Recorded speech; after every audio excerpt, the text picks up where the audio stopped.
A really good analogy for this, because I think it's really, really terrifying, isn't it? These voiceless people seem to be having, and vulnerable people having their benefits cut. And the trouble with Tories is they tell you that they kind of sell this idea that it's these people's fault. And so this is my analogy. So I don't know if you know this, but girls, when they're in the toilets, some girls hover because they think that public toilets are disgusting. What, off the floor? No. Yes!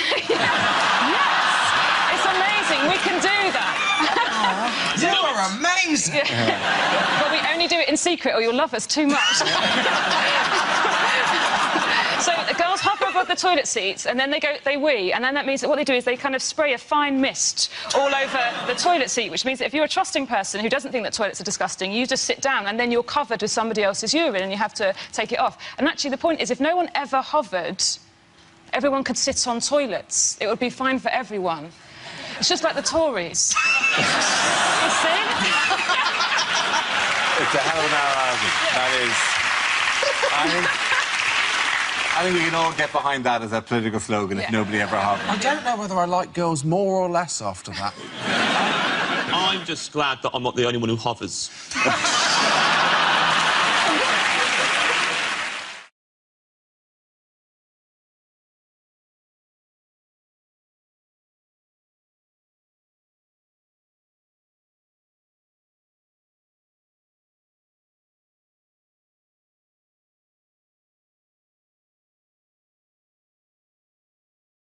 Welcome to our final quickfire round called Scenes We'd Like to See. This is for everyone, so if you can make your way to the performance area, please.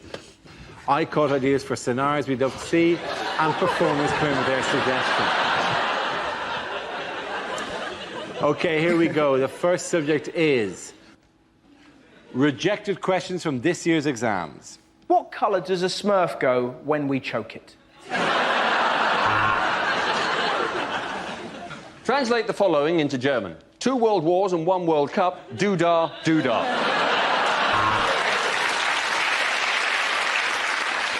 How many pepperami big boys could you feed to Victoria Beckham through a tube before she became visible to the human eye? What is the name of the force that pulls objects towards the centre of the Earth? Is it A, gravity, or B, magic? Katie Price is supposedly worth £8.5 million and has got a thriving TV career. Explain.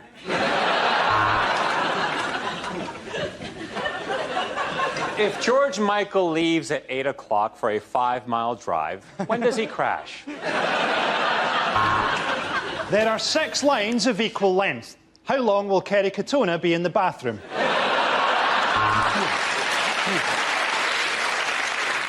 If a train is going at 70 miles per hour, how surprised would you be? What is amnesia? Is it A, memory loss, A, memory loss, or 4, the Battle of Hastings?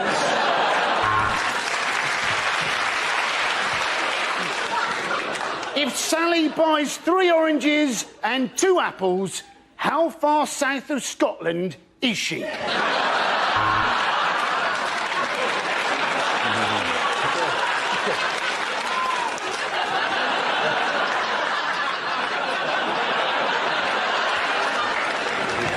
Discuss the idea that Willy Wonka was a paedophile. What is amnesia? Is it A, memory loss,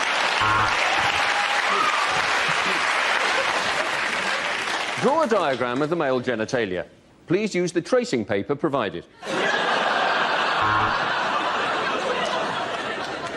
What are most Canadians renowned for saying? A? Yeah.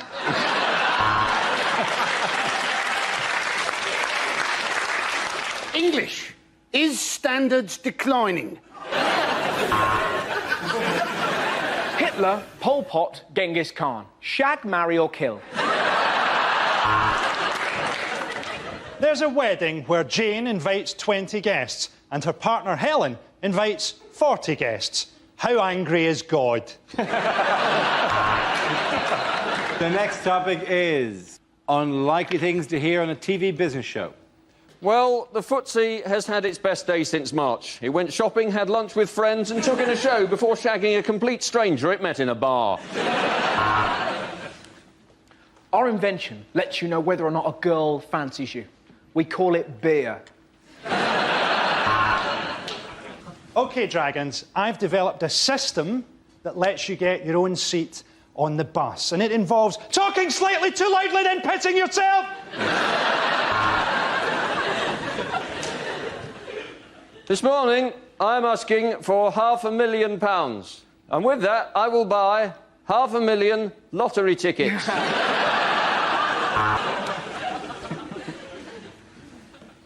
Good evening, Dragon. Oh, jeez, what the hell is that? That's Evan Davis, the host? I'm out. OK, we may have lost some money promoting Michael Jackson 02, but let's face it, I've just signed a deal for the new Oasis tour. Hello and welcome to Working Lunch, a show for people who are so good at business they're sat at home watching the TV in the middle of the fucking day. Dragons, I have 3 words for you. Reggae, reggae condoms. The last task was easy, and yet you cocked it up. I only asked you to blow the bloody doors up. This week, the Dragons meet a retired Nigerian brigadier with an offer that sounds too good to be true. Today, there was a hard drop on the footsie, and I got a bruisey on my handy-wandy. This week, the apprentices faced their toughest task ever, selling the shite Sir Alan actually makes. OK, James, and the point's going to Frankie Hughes-Stewart.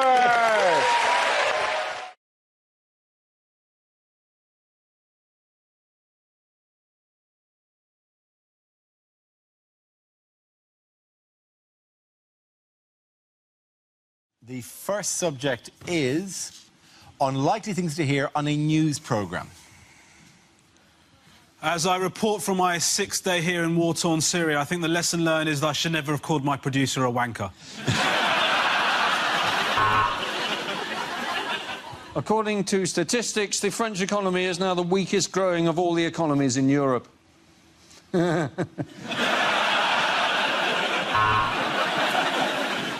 Sport now. All Manchester United fans, please look away.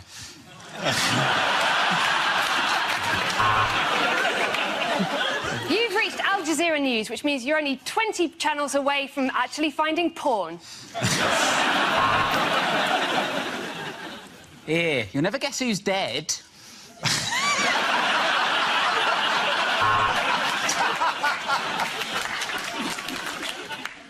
Just time now to see what the papers say.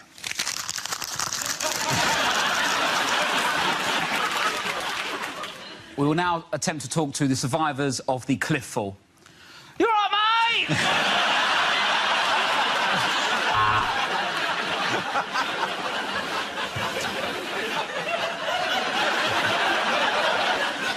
After the fire in the aromatherapy candle factory, the situation is now calm.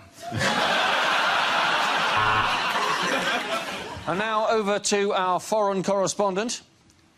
Do you speak English?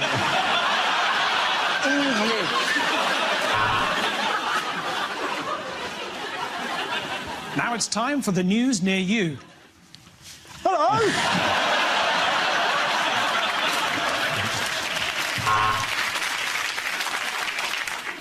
There are human remains on the blood-stained streets and the despair in the eyes of everyone you meet.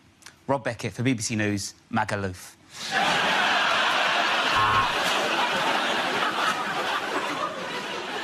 There continues to be heavy shelling here. Ramesh Ranganathan at the peanut factory.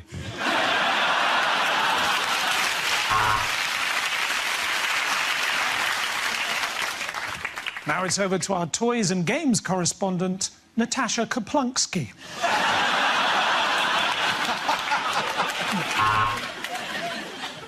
And eventually the sun will go supernova, the earth will become dark and frozen, and everyone will die. That was the long-range weather forecast.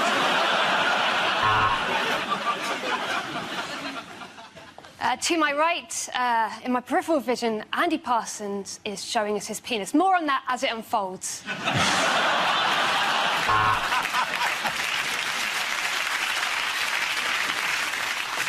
We go over now to our vegan correspondent. I'm terribly sorry. He appears to have gone strawberry.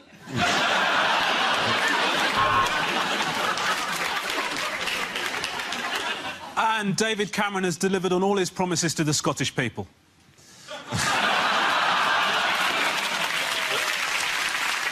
Just time for a quick look at tomorrow's papers. So the Times and the Telegraph lead with industrial strife, and in the Sun we can see that Caroline from Dagenham has got a terrific pair of norks.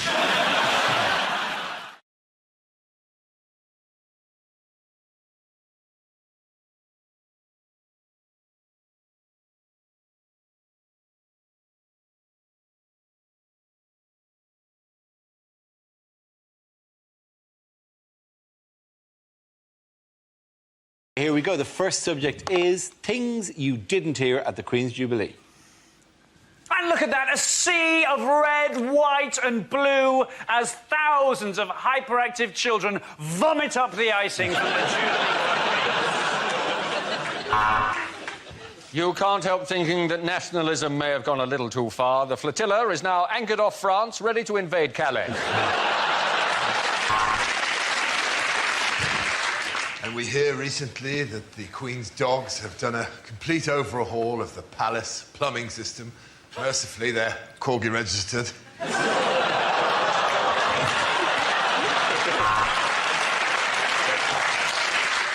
Come in, number 46. Your time is up. And now's our chance to join in lustily with the second verse of the national anthem. On to be served. Ma, the Queen.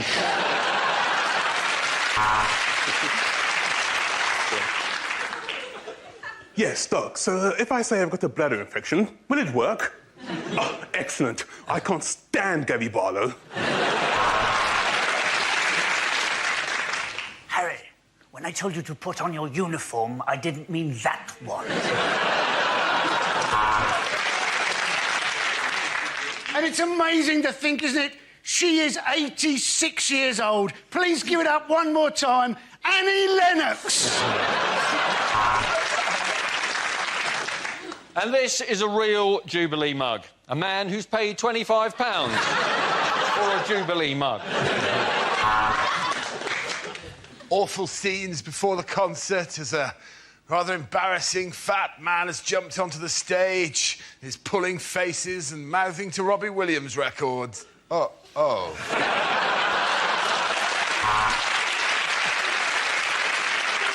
And the Queen places the diamond in the stand, lighting the final Jubilee beacon.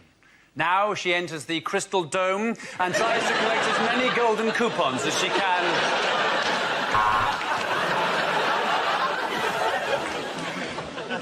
And the boats spread out over the vast space of the Thames, like thoughts in Fern Cotton's head.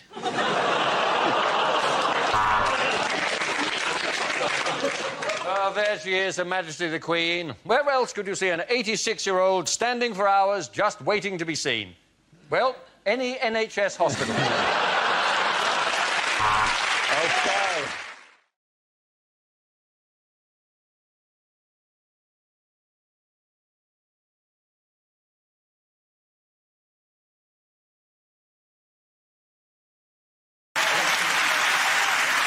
Now we come to scenes we'd like to see. So if everyone can make their way over to the performance area, I'll read out this week's topics, then we'll see what our panellists can come up with. OK, here we go. The first subject is unlikely small ads. Hello, my name's Ads.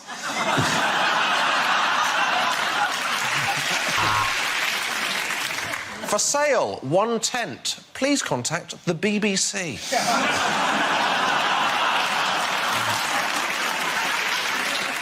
Genuine single man looking for a relationship. Call this number.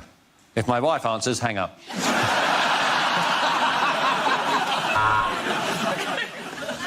Free to good home. Fucking printer.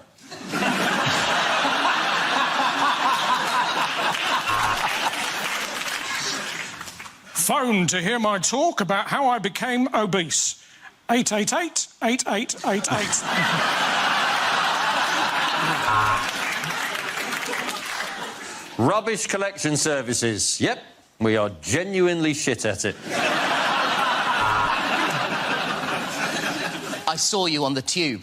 You were wearing the pink sweater with your hair pulled back. I had my cock and balls out.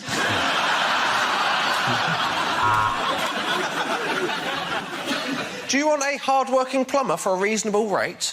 Then you shouldn't have voted for Brexit.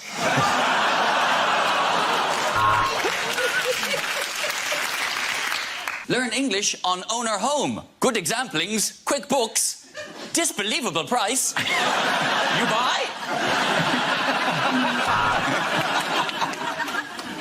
Applications are now open for the Donald Trump School of Talking to Women because those bitches are not going to interrupt themselves.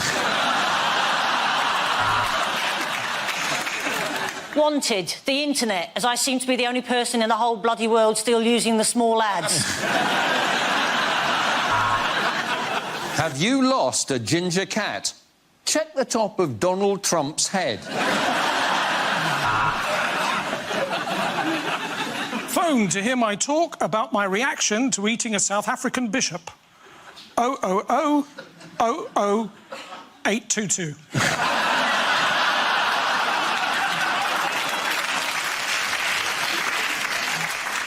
Respectable middle-aged lady would like to meet gentlemen for cosy nights in, country walks, theatre visits, and occasional eye-popping anal.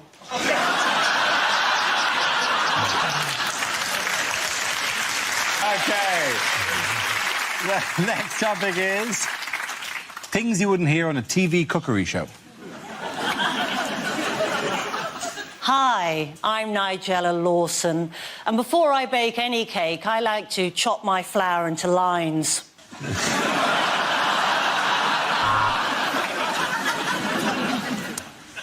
You can see that's rising nicely. It does that every time I think about how much money Channel 4 are going to pay me.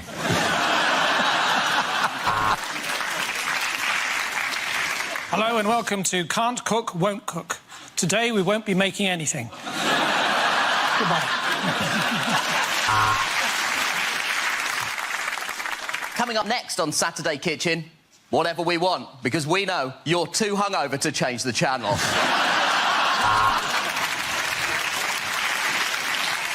This is a hot pot. This is a fucking hot pot!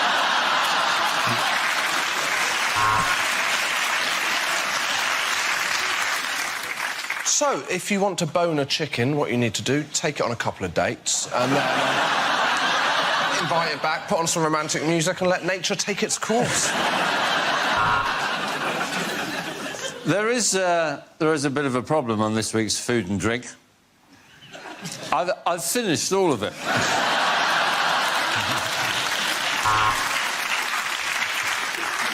This is a Thai chicken curry, or as I like to call it, hot Asian cock.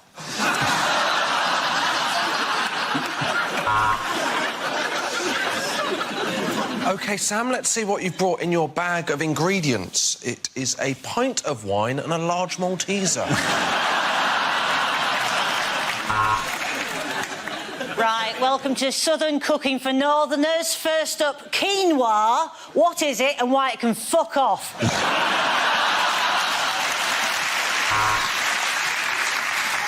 Well, if you're going to pop it in, don't forget to cover it first. I didn't, and that's why I'm making paternity payments.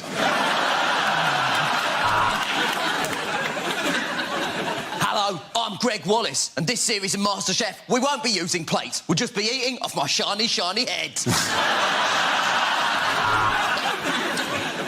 Hello, it's Nigella Lawson here again. I'm just going to say the word spatchcock for no reason. Spatchcock.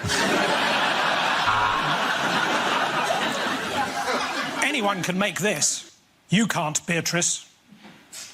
Sorry, you can't beat rice.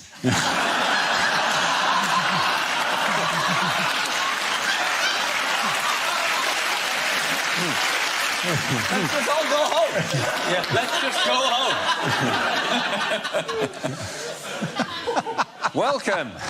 Welcome to Great Indian Bake Off.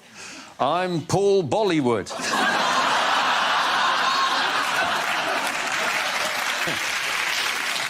Hello, I'm Jamie Oliver. Welcome to my new show. Stick a bit of fucking sugar in it. OK. At the end of that round, Portugal and Nish, Zoe and Josh.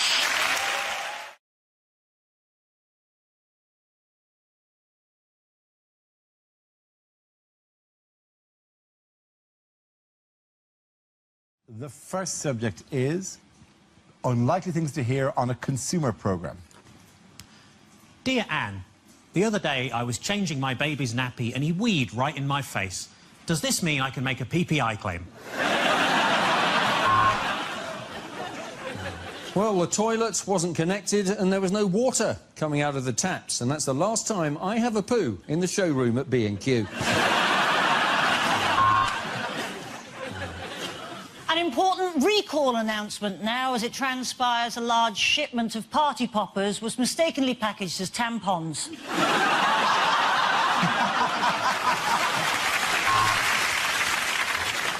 Bad news for electricity consumers. N-Power has been bought by N-Dubs.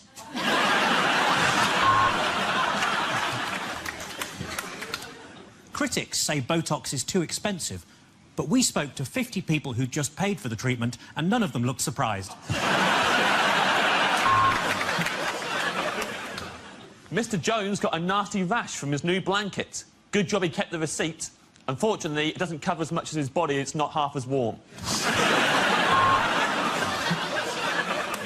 When they came home to find saloon doors and 6 dead Native Americans, they knew they were the victim of cowboy builders. Firstly, we'd like to apologise for the mispronunciation on last week's show, and particularly to those people who, as a result, have invested all of their life savings in ISIS.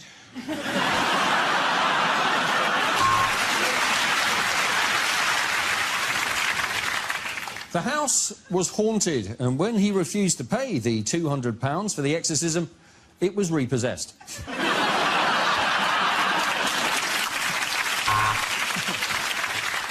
Dear Watchdog, I bought these pork scratchings, but they all taste a bit David Cameron-y.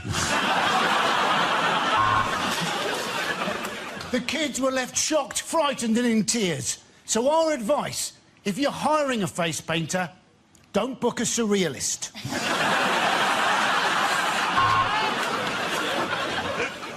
A word of advice for anyone that wants to buy shares in the company that makes Toblerone. This is a pyramid scheme.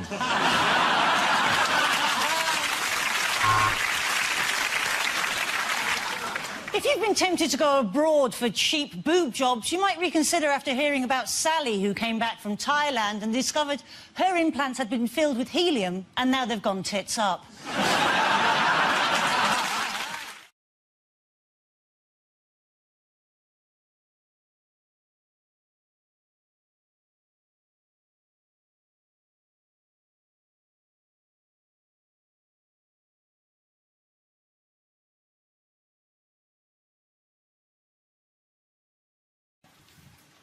Rejected exam questions. Which of the following is not a hydrocarbon? Kerosene, ethylene, come on, Eileen.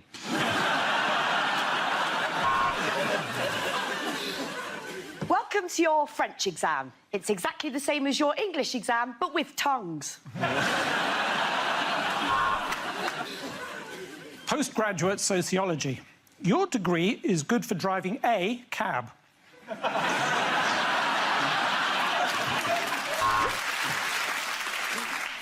Draw the male reproductive system on this toilet door. Why do Mummy and Daddy not love each other anymore? Was it something you did?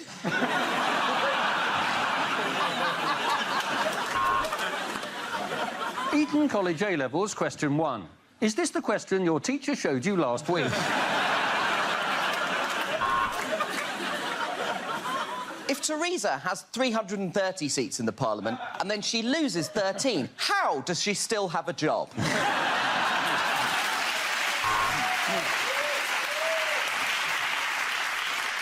Biology practical question 1. Cock or ball?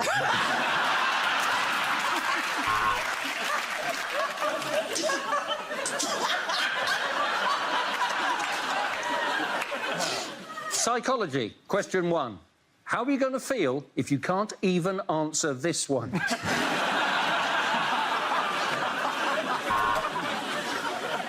Cornwall has no capital. False or true?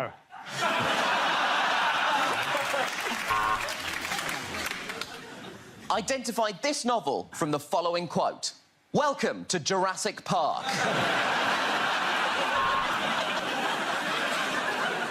Cockney Hardman exam question 1. What the fuck are you looking at?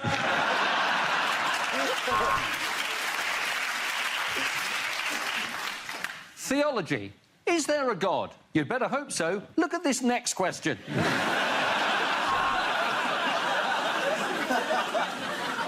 What is the sexiest of all the dance moves? Please show your twerking.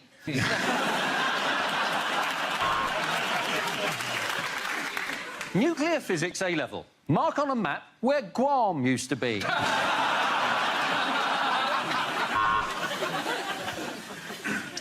Write an essay about your favourite hobby, but write it in foreign.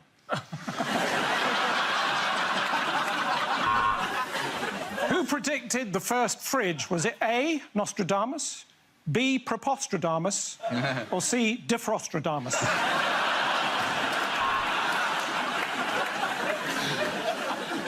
Theoretical physics. Discuss the theoretical possibility of time travel. You have 1 hour, starting 3 hours ago.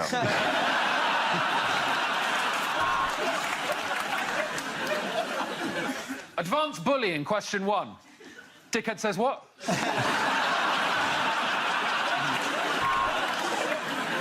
Discuss the use of symbolism in the Of Mice and Men books, which are, of course, Of Mice and Men, Two Mice, Two Men, and Of Mice and Men, Tokyo Drift.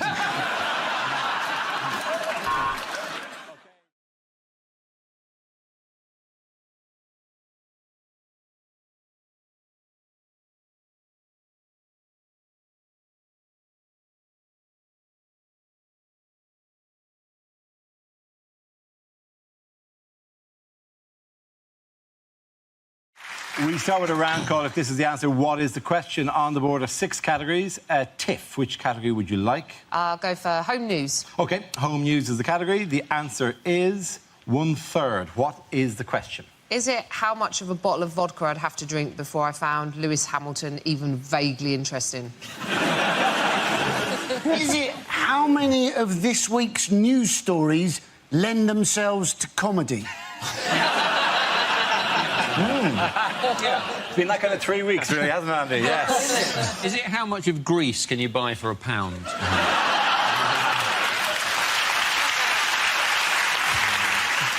Is it how much of Kim Kardashian is made up of arse?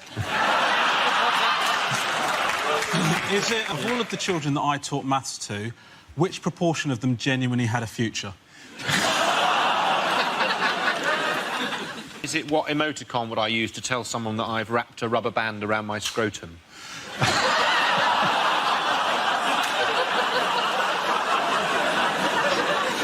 Is it what I'm always missing from a threesome?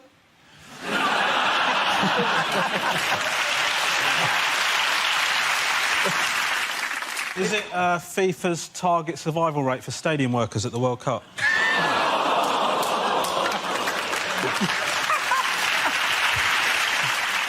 Is it, according to legend, how much of you is your head? Yes. Should be noted. I'll tell you what it could be, answer. What proportion of that team have I seen completely butt naked?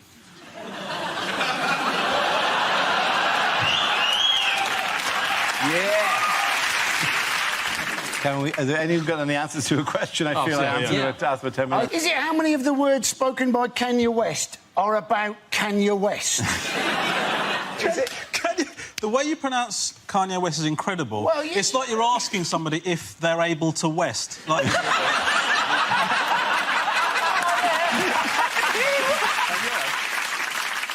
Is it think of a fraction that rhymes with the word bird?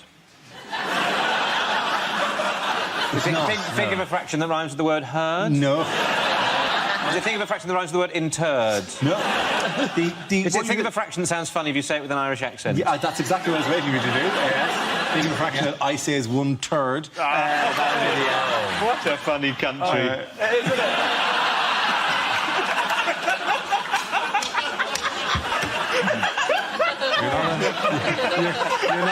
You're not on Radio 4 yet. I do. This is genuinely the correct answer. Yes. Is it? Yes. What proportion of the works planned by Network Rail have already gone wrong or over budget? There absolutely is the question I was looking for. I wouldn't have got that, mate. I wouldn't have got that.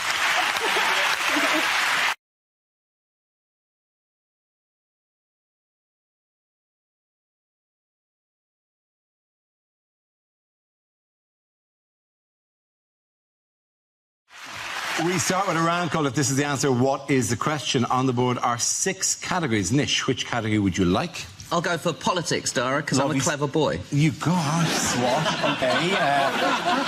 Your category... You're on the wrong show. Yeah. OK, let's give it a go, shall we? Your category is politics. The answer is 4%. What is the question? Is this the percentage of people who enjoyed a comedy gig I did in Greenwich in December of last year?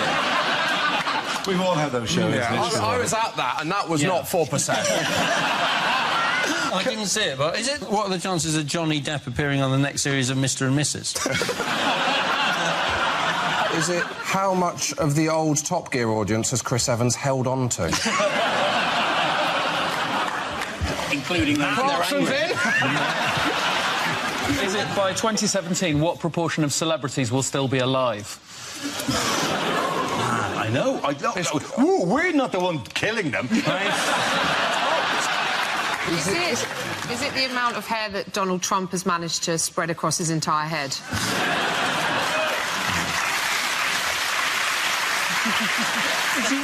What are Sepp Blatter's chances of going to heaven?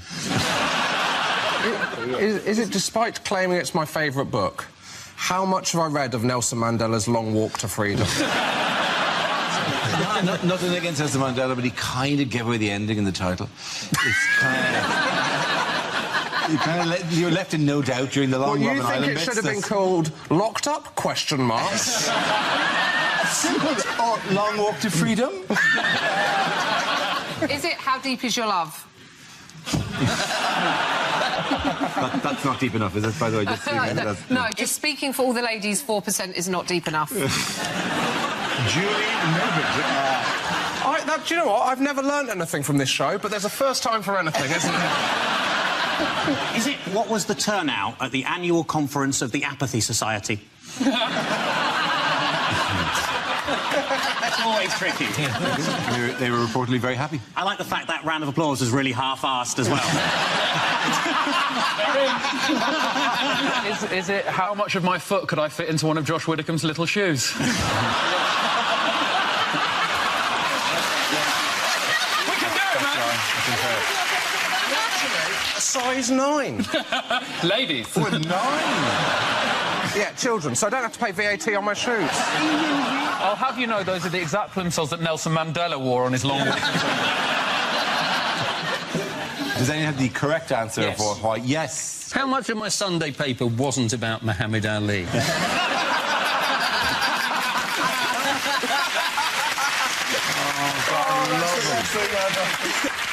No, it's in a recent poll, how much was the Leave campaign beating the Remain campaign? That's absolutely right. Thank you very much, Josh Widdicombe, yes.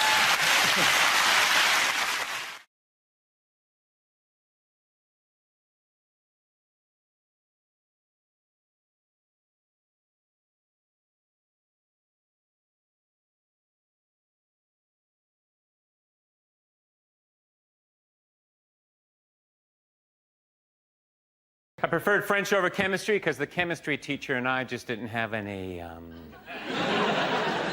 rapport. Let's spin the wheel. And somebody chooses music.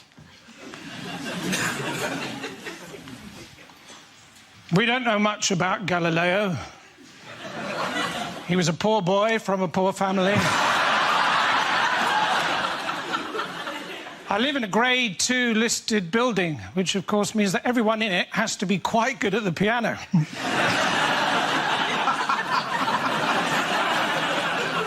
I'd like to take the band ABBA out for lunch, and if I could, I would, my friend.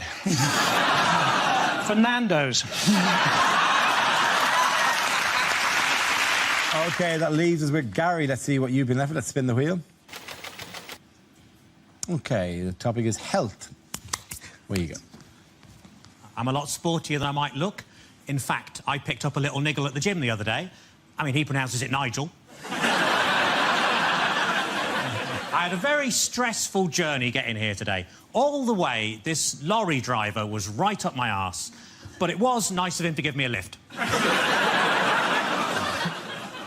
I spent most of the afternoon hanging out at the swimming baths. And then somebody told me and I tucked it back in again.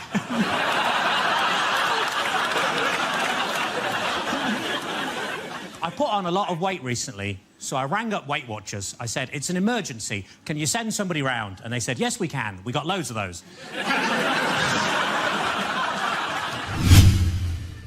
Leadership.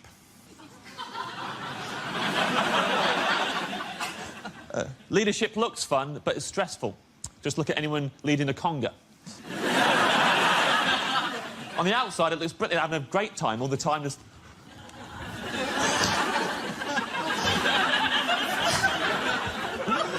Yes, you bloody are. Yes, you bloody are, mate. In their heads, just going, I don't know where I'm going. I didn't plan a route. I never asked for any of this. God, I miss my family. Everyone's trapped in the conga. The topic is school.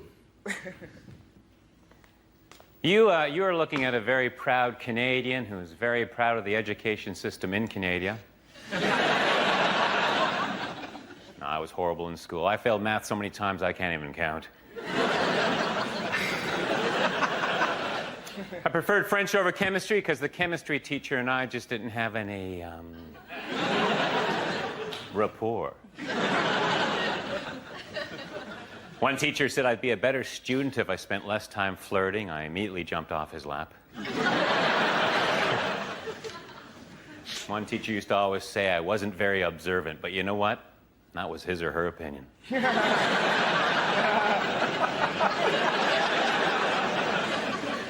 I was going to join the debating team, but someone talked me out of it. In high school, I was voted most likely to reminisce.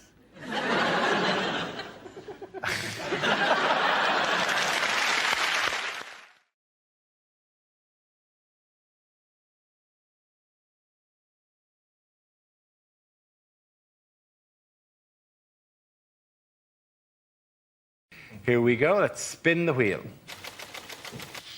First topic is parenting. Who wants to come in on that? Andy Parsons. Getting quick. You may have seen that there was a woman gave birth recently who was 72 years old. That's not right, is it? You don't want to be a kid struggling to walk to find out your mum's in exactly the same state. But in this country, it's been more, isn't it? The young people who've been giving birth. Alfie Patton, supposedly a dad at 13 years old. And then they were saying, oh, no, he's not the dad, some people. I don't know what's going to happen to Alfie now. Maybe he's going to have to join Fathers for Justice. Hey, he's probably got a superhero costume, hasn't he? Thank you very much, Andy. OK, let's spin the wheel again. OK, the topic is human behaviour. Some things you can't help doing. Do you find this? Like, if you get a cold can of Diet Coke, it's not enough for you to go, that is freezing. You have to find somebody you love and put it on their face. You can't... You don't do that with any other food. This soup's boiling in your eyes! But for some reason, you become a fizzy torch. All right, Mum, Fanta to the knee! We're all fairly peculiar. Sometimes you think weird thoughts. I was in Tesco the other day. I was offered a bag for life, and I found myself going, I can't commit to that. You know? I don't know what bags are going to be like in the future. I feel like a tool if I got a plastic one in 2024. People go, I've got a new bag, it packs itself and speaks Spanish. Piece of shit. What can you do? I can suffocate a child. That's all you're good for. He can speak Spanish, I can hurt your hands on long journeys. Very good. Well done, Ross up.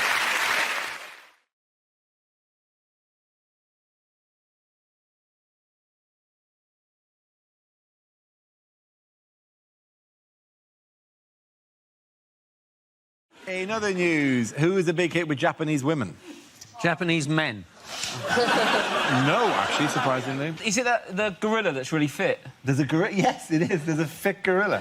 There's a gorilla who moved from Australia to Japan in 2007 and has attracted a lot of admirers among young Japanese women who describe him as too handsome. He's referred to as an ikemen, which is slang for handsome guy. I've got a slightly creepy story, but let's see, his name's Shabani. I mean, all you need is like a slogan that goes, which one of us is really in a cage? Yeah, no, this is another one of them looking, you know. I mean, this is a good-looking gorilla, you know. How dare you to swipe left, write that underneath, and then you're... There's another one of them here, look. He's got some junk in his trunk, doesn't he? Yeah. He's not necessarily sexually attractive, but it would be nice to be held by him. Like, if I had to have sex with an animal, I'd have a flamingo. I'm a leg man. Yeah.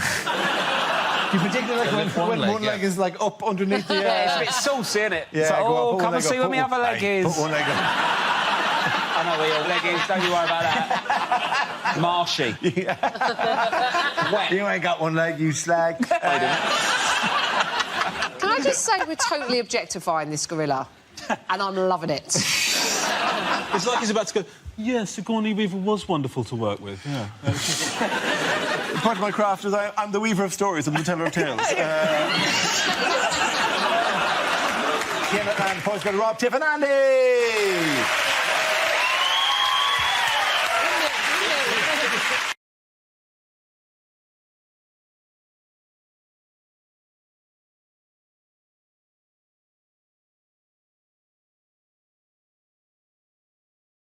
Here we go. The first subject is unlikely things to hear in a religious program. Mary, shag, avoid, Father, Son, Holy Ghost. Does Jesus save? Let's check the VAR.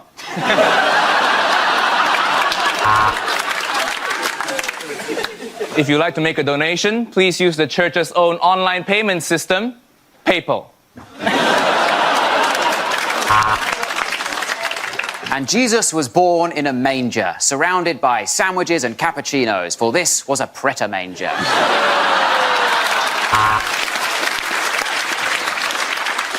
Can we all stop calling Andrew Scott the sexy priest from Fleabag? Every priest is sexy when you've had enough altar wine.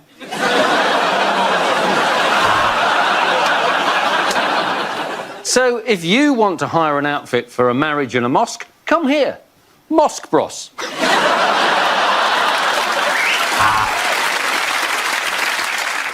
Thank you for watching, and stay tuned for Stargazing Live, where Dara O'Brien and Brian Cox will fill your head with heathen lies.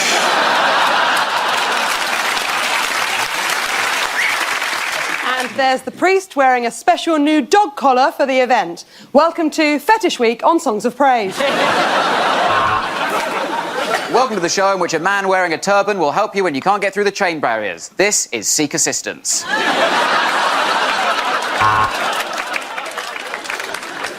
In Judaism, there is no hell, just a Labour Party conference. Well, due to a typo on the programme this morning, we have a bishop, an imam, and representing the Jewish community, the Chief Rabbit.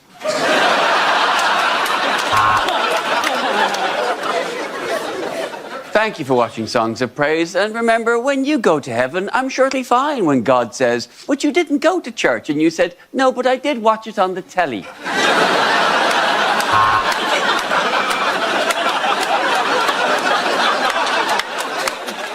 And then it rained for 40 days and 40 nights, which I can only assume had something to do with the homosexuals. And Jesus fed the gathering with the 5 loaves and the 2 fishes, apart from the vegan with the wheat allergy who had to bring his own stuff.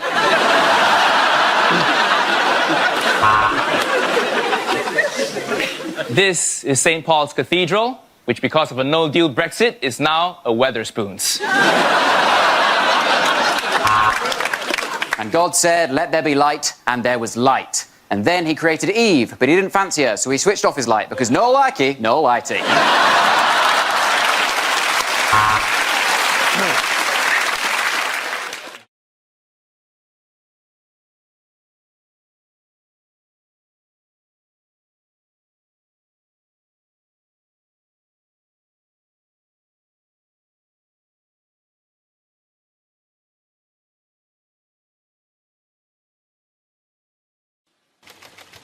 And the topic is history.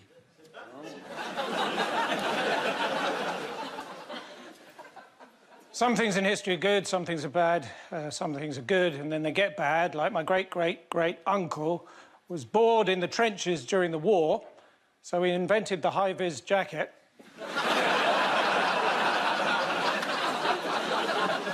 That was the last thing he did.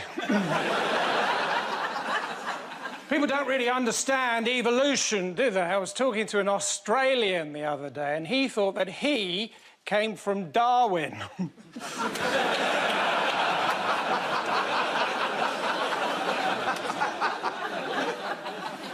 Recently, I wrote a book called All the Things I've Ever Done in My Entire Life, and I don't want to spoil it, but in the end, I write a book. So, what's got 2 eyes and smokes? Pompeii. Too soon? My grandfather, he can't do what he used to, you know, bomb the Japanese.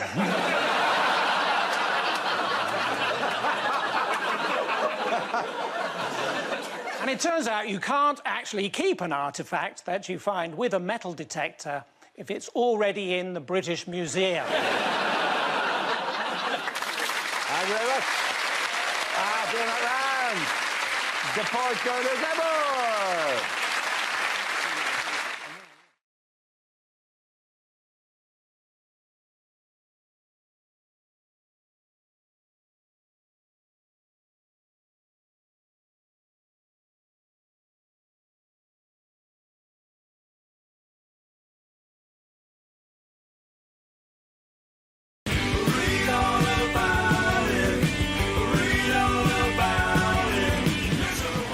Go.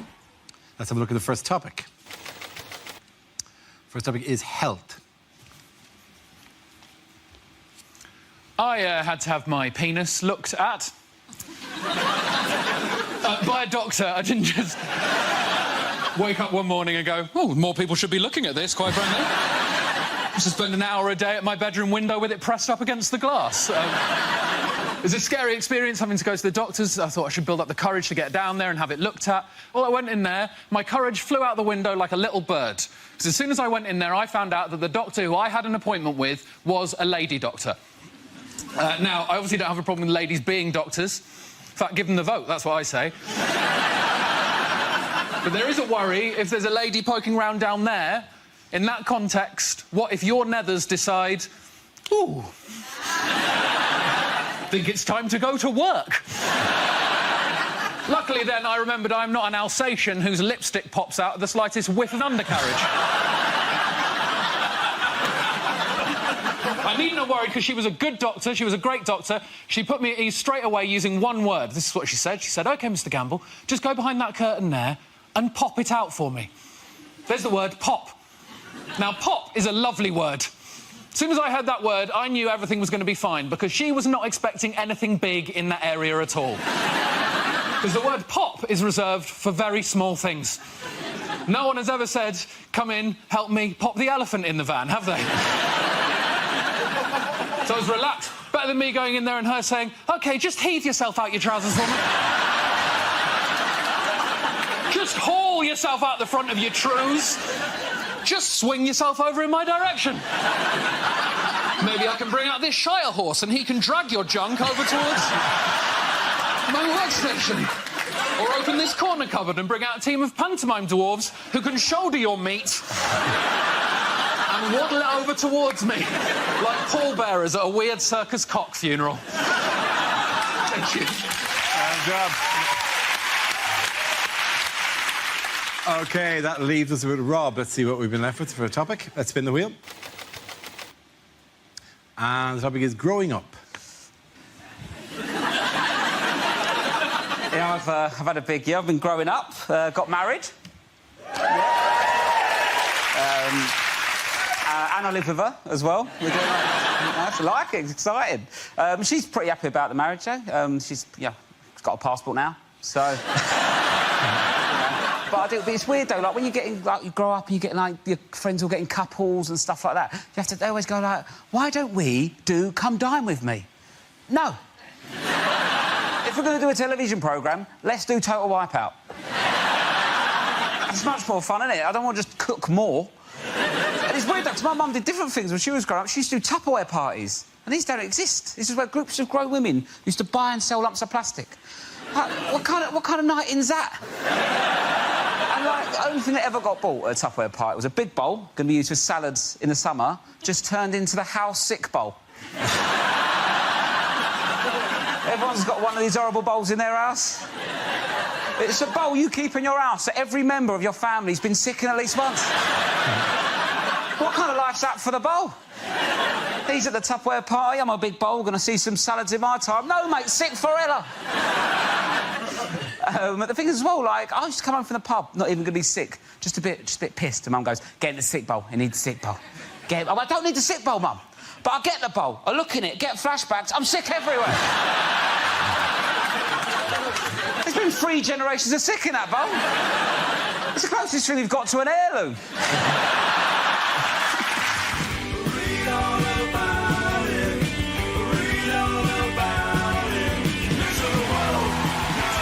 Both of you. Points for both Rob and Ed.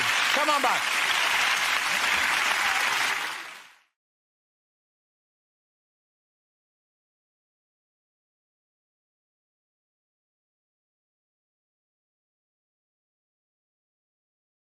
Unlikely things to hear on a motoring programme.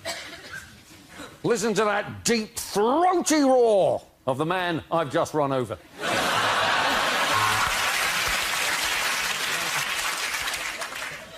George Michael says he's never driven a car that's handled so well on the pavement.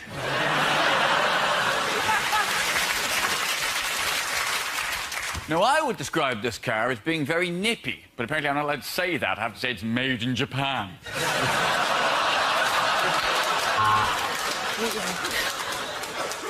I'm about to shag a bloke. Welcome to Ride My Pimp.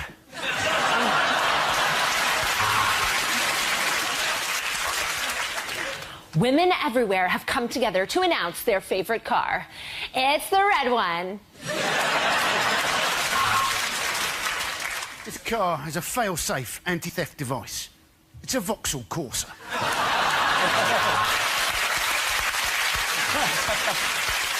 First, second, third, fourth, yes, all my wives have divorced me because I'm such a twat about cars.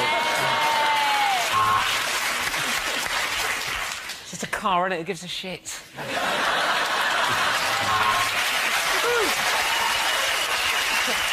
Thank you. This car is actually owned by Jeremy Clarkson, which is why I'm running my key along it now.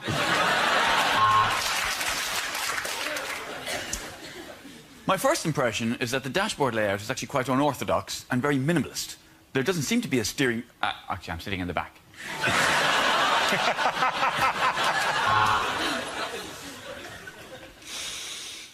It still has that new hitchhiker smell. I don't know about you, but I think it'd be quite nice to walk today.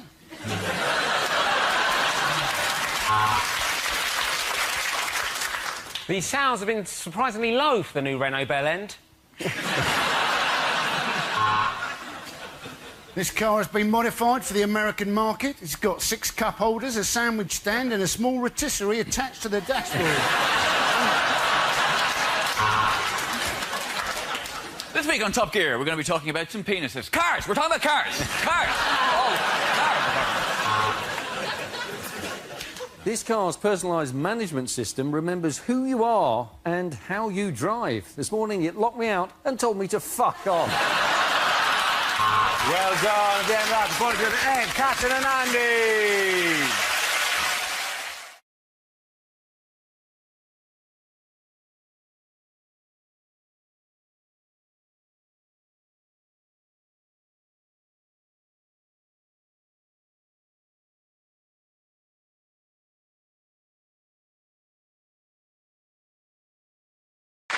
Now we come to scenes we'd like to see. So if everyone can make their way over to the performance area, I'll read out this week's topics, and then we'll see what our panellists can come up with.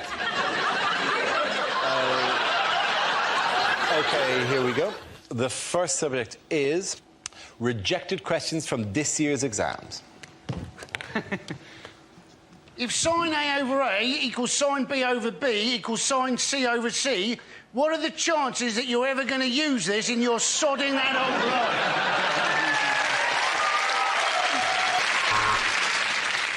According to Germany, how much is Greece worth? 1 mark.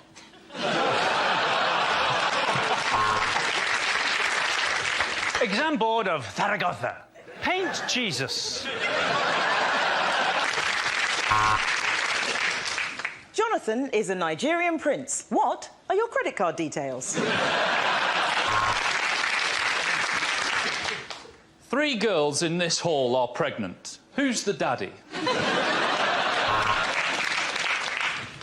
Compare the following. A, the market. B, the meerkat.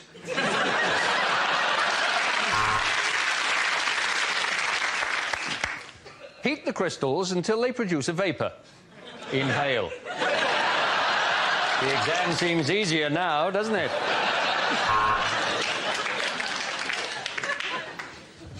Without swearing, describe Peter Andre. Mental arithmetic. Count up the voices in your head.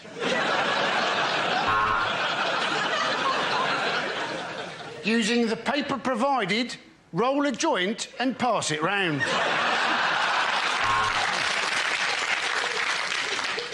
Does this look infected?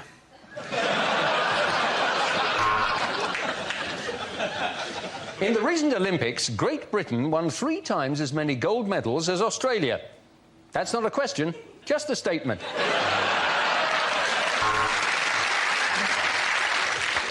One Direction are incredibly popular. Explain. Sport. How do you spell Akabusi? Is it A-K-B-U-C? Yes or no?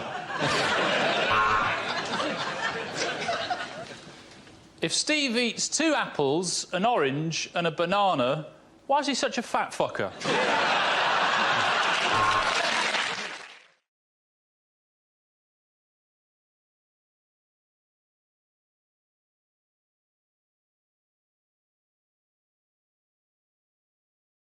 By how many seats did the Conservative Party fall short of an overall majority at this year's general election? Did you watch it? Did you sit back? I loved it. It's great, isn't it? It's the most British election I ever thought I would see, because no one wanted it to happen, nothing has really changed, and the only people happy are the losers. That's great, isn't it? Perfect. It's the most victorious loss I've seen since the Jamaican bobsleigh team in Cool Running. Corbyn kissing his lucky egg? Yeah. Don't you call Diane Abbott an egg? Apologies. So it sort of felt like they campaigned on quite diffuse things, like Labour were talking about, you know, schools and hospitals, and Theresa May kept talking about British values. And the problem is British values mean different things to different people. Like, to some people it means sort of openness, tolerance, and a sense that you should be able to achieve whatever you want regardless of where you're born. And to other people it means white people. Yeah. By the way, thanks, Reece, for coming in, for balancing off the panel, because we haven't had any just openly racist people on. And we do get a lot of criticism for being a bit lefty, you know, liberal and all that, so it's been useful to have you in. It's a pleasure to represent my people. Yeah, but exciting as it unfolded as well. It was pretty sweet because she called the election because she was just showing off and trying to get the landslide, trying to show how strong she was. It's like watching someone flex their muscles and then straining too hard and immediately shitting themselves. What's the difference between a podium and a plinth? Well, that is... that's a lectern. Yeah, a podium is the thing that you that stands on, isn't it? Well, a plinth is the thing a statue is on. You can place a podium on a plinth, but you can't place a plinth on a podium. That sounds like a tongue twister. This is the kind of Irish wisdom we can all look forward to.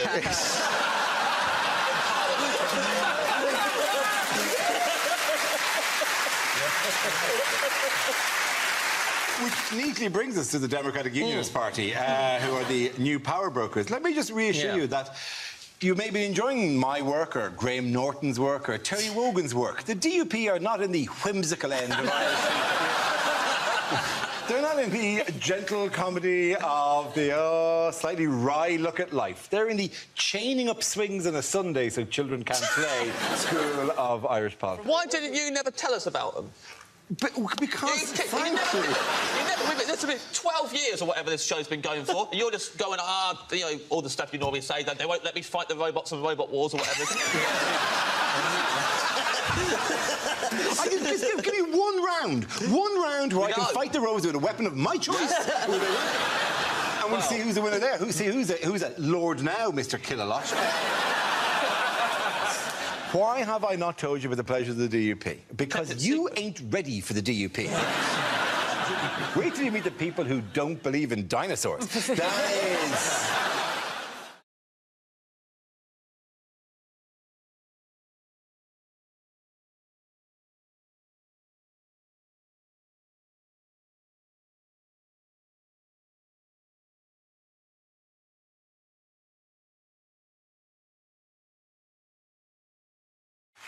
OK, that leaves us with Gary. Let's see what you've been left with. Let's spin the wheel.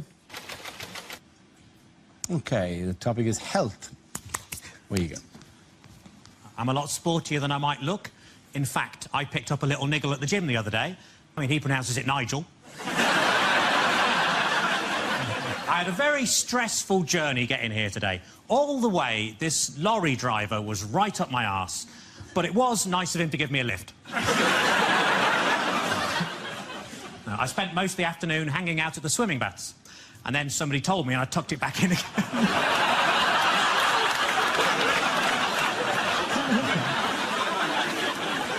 I put on a lot of weight recently, so I rang up Weight Watchers. I said, it's an emergency. Can you send somebody round? And they said, yes, we can. We got loads of those. My grief counsellor died recently, but luckily he was so good I didn't give a shit.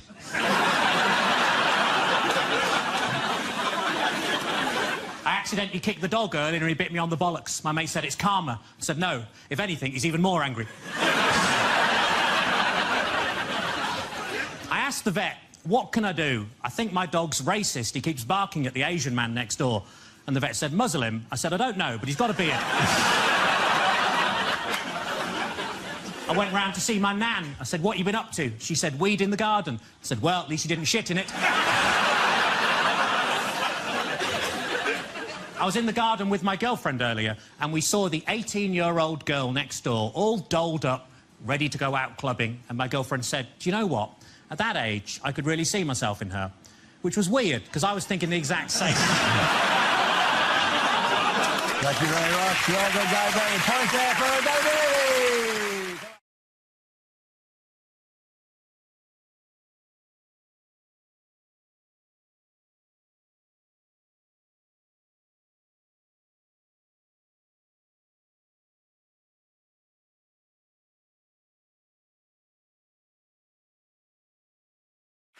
Now we come to our final quickfire round called Scenes We'd Like to See. This is for everyone, so if you could all make your way over to the performance area, please. I call it ideas for scenarios we'd love to see, and the performers come in with their suggestions.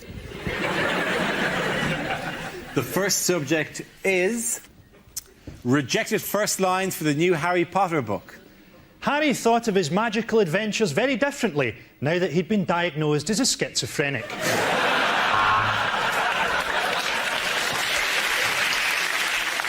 Don't you realise, Ron, said Harry, with our magic powers, we simply won't need Rohypnol. Finishing in the cafeteria, Harry and Ron turned their wands on themselves.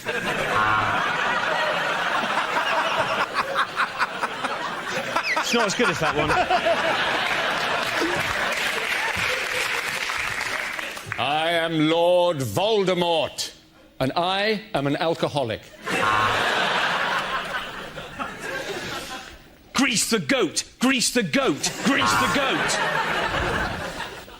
Harry stared at his own spectacles and thought, I can summon a centaur, but I can't fix my astigmatism.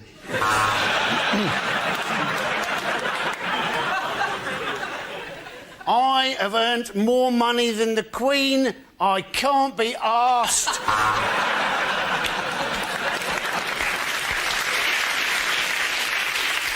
I'm sorry, Harry, said Ron. I thought you felt the same way. Genital warts at Hogwarts, said Matron. What fun.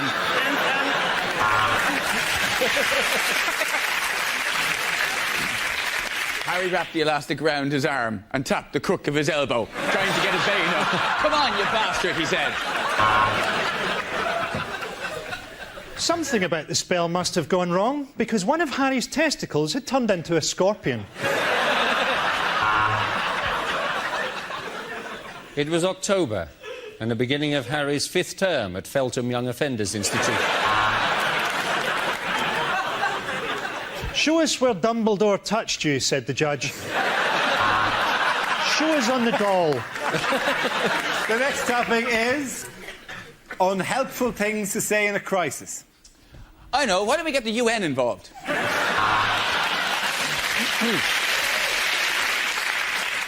Statistically speaking, of course, in these circumstances, most of us will die. Kumbaya, my lord.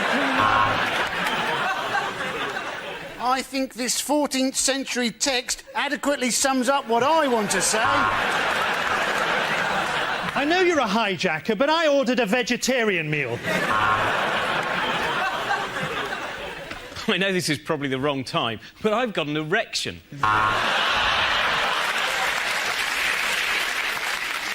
Women and children first, then I'll shag the men and the animals.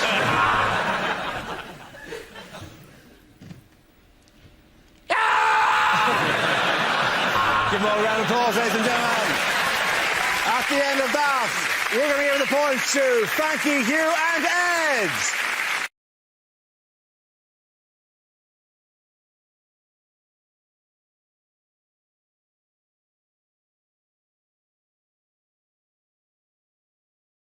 OK, that leaves us with Andy and John. The next topic, please. The topic is politics. Who wants to come in on that? Andy Parsons.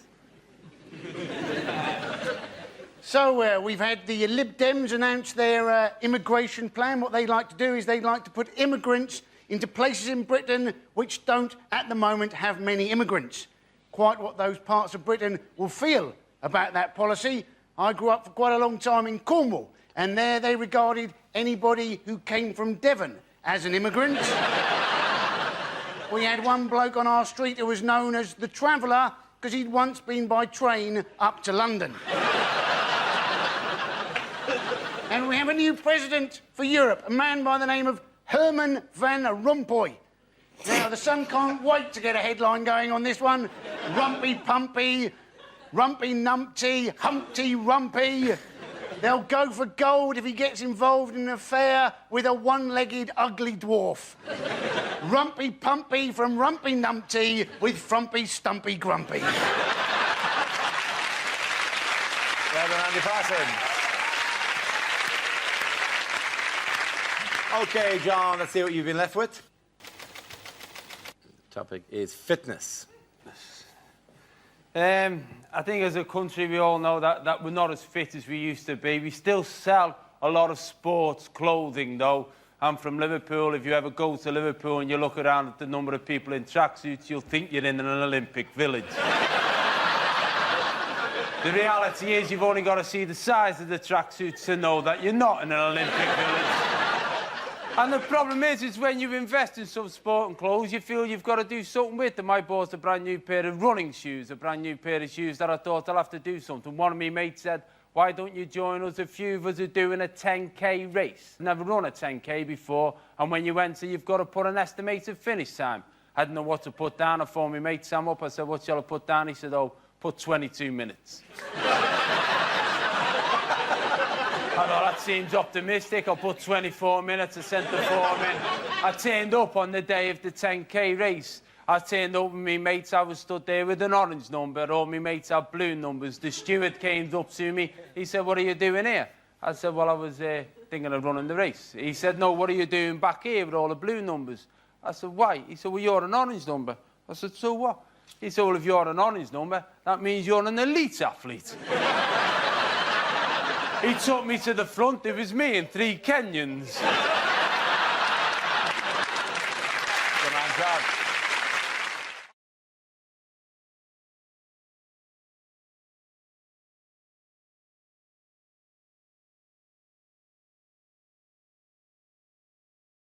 Which neatly brings us to the Democratic Unionist Party, who are the new power brokers. Let me just reassure you that you may be enjoying my work or Graham Norton's work or Terry Wogan's work. The DUP are not in the whimsical end of Irish. They're not in the gentle comedy of the slightly wry look at life. They're in the chaining up swings on a Sunday so children can't play school of Irish politics. Why didn't you never tell us about them? Because, frankly... It's been 12 years or whatever this show's been going for, and you're just going, you know, all the stuff you normally say, that they won't let me fight the robots and robot wars or whatever. Give me one round where I can fight the robots with a weapon of my choice. And we'll see who's the winner there. Who's a Lord now, Mr. Kill-a-Lot. Why have I not told you about the pleasures of the DUP? Because you ain't ready for the DUP. Wait till you meet the people who don't believe in dinosaurs. That is... They are so homophobic, it's amazing. One of their councillors blamed us gays for natural disasters. And do you know what? I quite like those mad bastards for that sort of thing, because there are days when I feel I haven't achieved enough in my life. I just feel they protest too much because they love a parade, and we love a parade.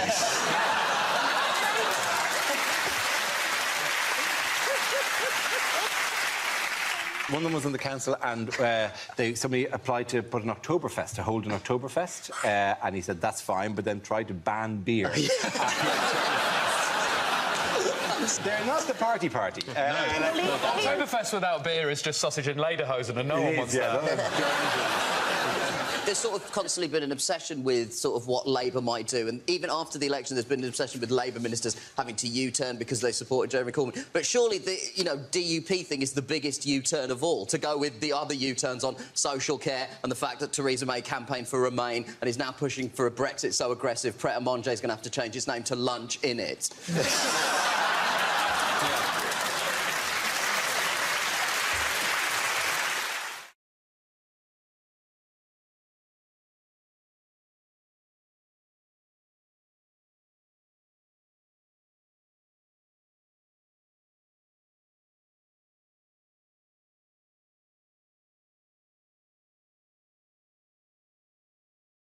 Things you wouldn't hear on a TV cookery show.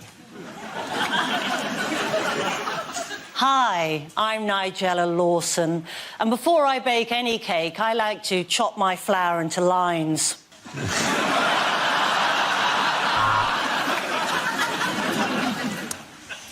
can see that's rising nicely. It does that every time I think about how much money Channel 4 are going to pay me.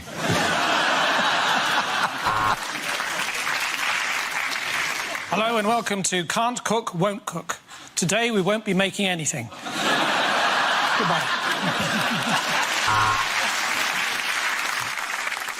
Coming up next on Saturday Kitchen, whatever we want, because we know you're too hungover to change the channel.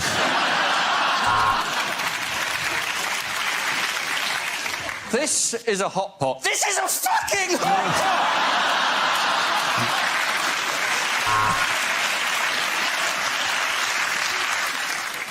So, if you want to bone a chicken, what you need to do, take it on a couple of dates, and then invite it back, put on some romantic music, and let nature take its course. There is a bit of a problem on this week's food and drink. I've finished all of it.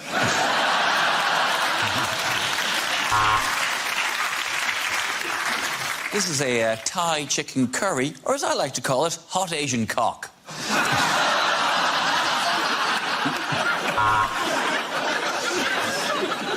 OK, Sam, let's see what you've brought in your bag of ingredients. It is a pint of wine and a large Malteser. Right, welcome to Southern Cooking for Northerners. First up, quinoa. What is it and why it can fuck off?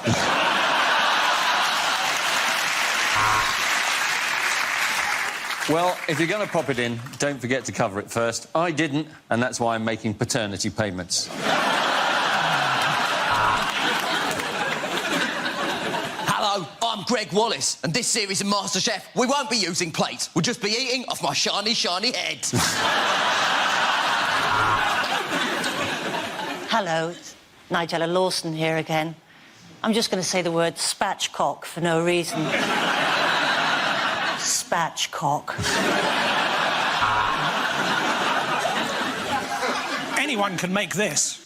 You can't, Beatrice. Sorry, you can't beat rice. Let's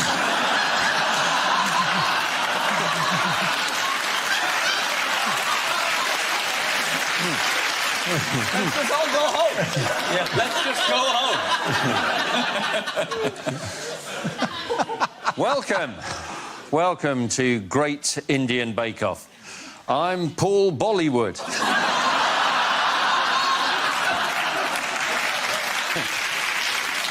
Hello, I'm Jamie Oliver. Welcome to my new show, Stick a Bit of Fucking Sugar in It. OK.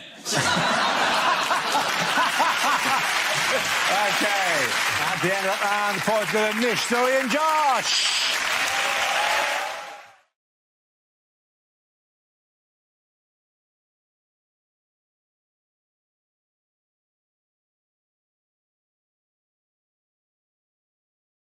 This is the news that IPSA review body has proposed a rise in MPs' pay to around £74,000 a year, an increase of 9% on their current salary of around £66,000. Should they get a pay rise? No.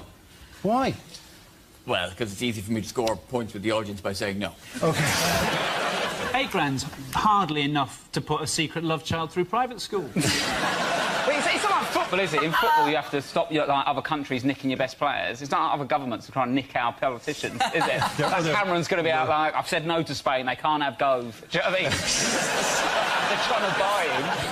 I feel quite sorry for MPs, because people all think that all MPs are money-grabbing bastards. But they're not all money-grabbing. Ed Miliband has said that he's going to stop any Labour MPs having a second job by the next election. But, of course, by then, a lot of them won't have a first job, will they? They get 15 quid a day food allowance for lunch.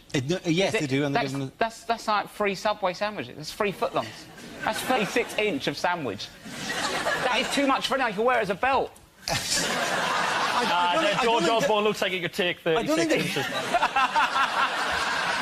I don't think the voucher is exclusively for Subway. That's what I've been told. Yeah. So it's just like, this is only redeemable at the Parliament Subway. And the queue is really long. This is one Subway guy making It's the travel stuff, right? They're being restricted on taxis. They're not going to be allowed to use taxis anymore. Not going to be allowed to use taxis. Where are Tory MPs going to get their ideas if they're not allowed to take taxis? David Cameron is so basically like a taxi driver. I'm surprised he doesn't stand with his back to the dispatch box going, I'll tell you the country's problem. It's immigration. That's the problem with this country. They never have proper second jobs, do they? It's always like a posh sort of business role. It's never just like because I used to work in a market and in a pub. Do you know what I mean? Like, my dad used to be a carpet fitter and on the dole. Do you know what I mean? They've always got posh.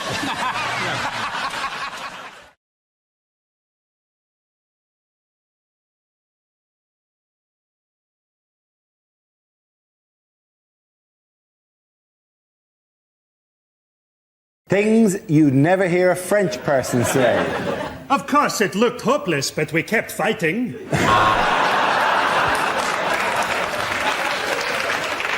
I'd like a bottle of Burgundy and a Dairy Lee Dunker, please.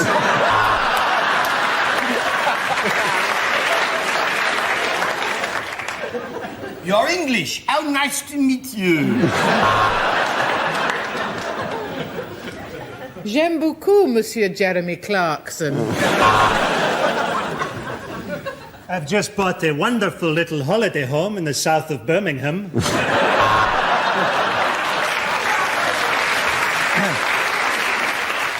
My favourite road? Well, that's got to be the A303. At night, in many ways, it's quicker than the M4 and you get to go past Stonehenge. If you're going London to the West Country, it's A303 for me every time. What a road. What a road. And we throw that part of the animal away.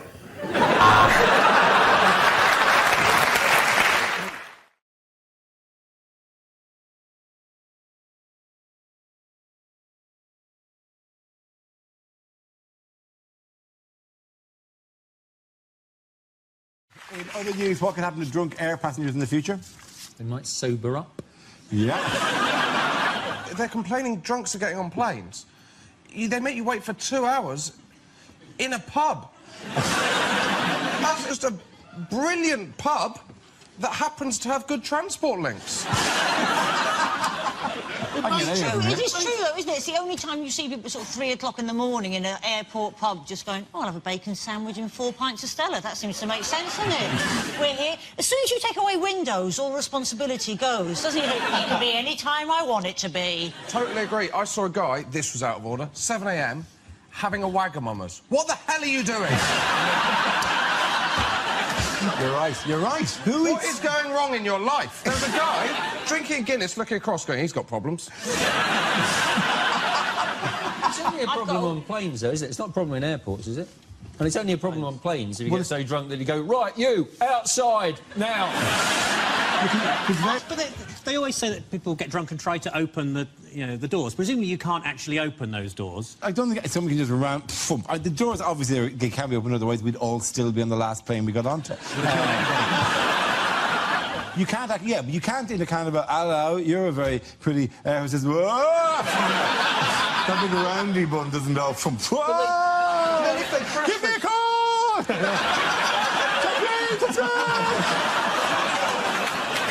You're not wrong. Okay, James, go in, Andy!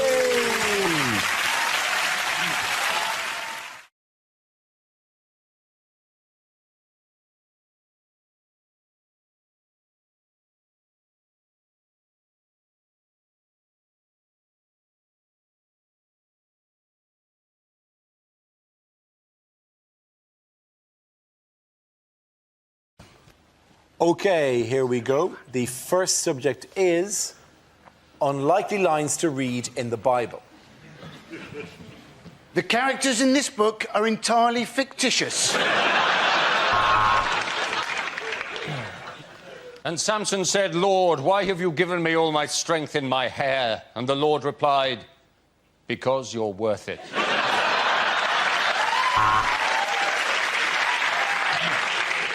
Noah noticed that the ark was sinking. He hated woodpeckers.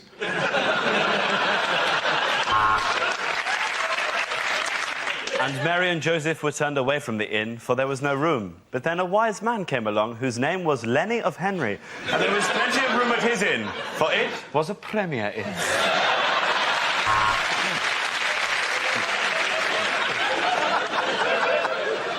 Jesus was born in a stable, so in many years later, when he left the door open and people said, were you born in a barn? He could say, yes, I was actually.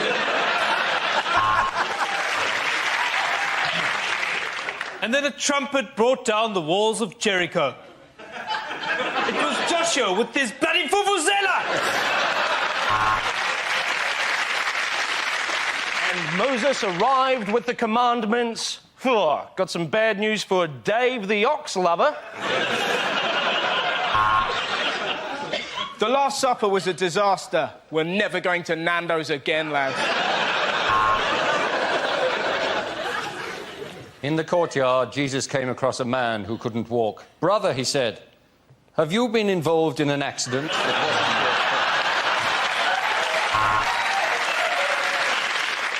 And it rained for 40 days and 40 nights, which was a surprise because the Met Office had predicted a barbecue summer.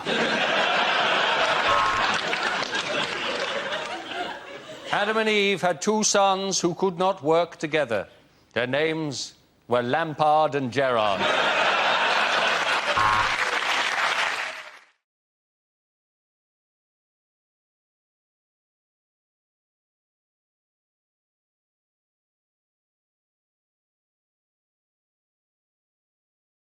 The next round is called If This Is the Answer, What Is the Question? On the board are 6 categories. Mark, which category would you like? Science. OK, your category is science. The answer is 2025. What is the question? Is it, when will the stadium for the 2012 Olympics be ready? What year will black people and white people finally live side by side in harmony in Chinese concentration camps? Is it, what is my PIN number? Yes, it is, it is. Is it my dad took a dump in my toilet the other week? When will it be safe to go back in there? Or, how many times is the word umbrella repeated in that bloody song? What year will cities gain sentience and raise themselves on hydraulic legs to begin the long battle for resources? Frankie's vision of the future is terrifying. Is there any vision of the future you have which involves us living in peace and harmony, having transcended war? Oh, I've just noticed we're on a dying fucking planet, Gary. Yeah, it's got to be the year, isn't it? Is it something to do with cities on hydraulic legs? It's nothing to do with cities on hydraulic legs. You sure? There will no with the cities on hydraulic legs. Is it? In what year can I book a scuba diving tour of Holland? That's assuming it hasn't risen up on its own legs and Where's Holland? Frankie, you should know. Holland's not a city. In the year 2025, it'll be the only city left in mainland Europea. The giant war against the ocean countries, etc., etc., etc. OK, I'll give you a clue. Nothing apocalyptic about it whatsoever. I think I might know it. Do you? I'm dull enough to know that, because I read this. It's something to do with hydraulic... I think it's the date.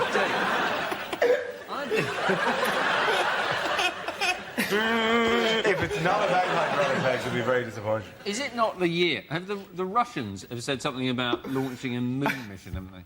They have, And yes. they, I think, have said that is the date. A mere 66 years after the Americans managed it. What exactly is it? They're going to land a man on the moon. Absolutely right, though. Well done, Hugh. You're absolutely right. It is that,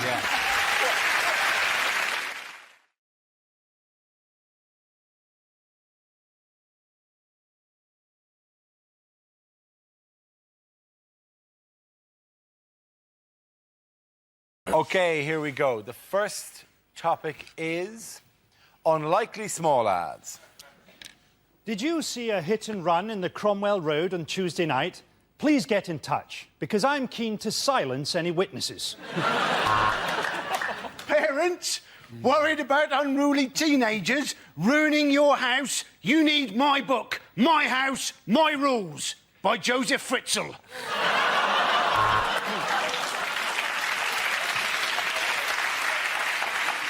Please get in touch. Our eyes met yesterday. You were the blonde undressing in the bedroom. I was the man lurking in your garden. Legs, bums and tums, wanted by cannibal. Slightly used condoms for sale. No weirdos. Are you an alcoholic? There's a sale on at Oddbins.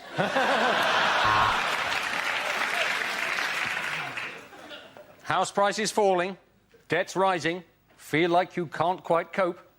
Pull yourself together! Gardening done. Think I'll put my feet up now? Are you looking for a plumber who'll do a good job at a reasonable price? You've got no chance. Anger management CDs for sale. don't ring before noon. Are you struggling to get out of the bath? It's pretty much game over for you then.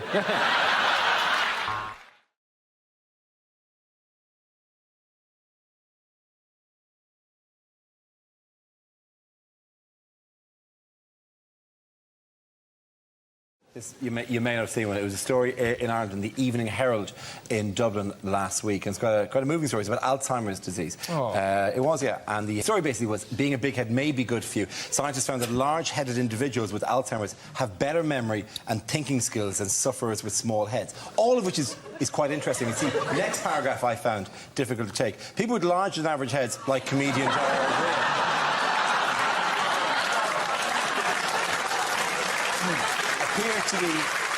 appear to be better protected if they develop Alzheimer's disease, as studies suggest. Now, that would be all right if it wasn't for that. Like, the article actually came with a giant photograph of me next to the article, under the word big head, that protected against Alzheimer's.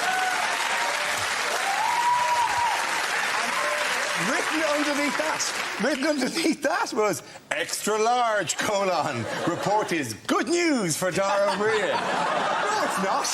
It's not good news, because I suddenly realised I've got a big head, apparently. What do you mean you've suddenly realised? What do you mean you suddenly realised? Dara, protect us from the Alzheimer's. Back in Canada, I did some modelling. It was for medical, it was for penile dysfunction. It was a before and after picture. This is true. I didn't model. I don't model for big head things. I don't regard myself as having a large head. I don't have difficulty buying hats. I don't have difficulty getting into jumpers. My head has caused me no... When did those three guys get here?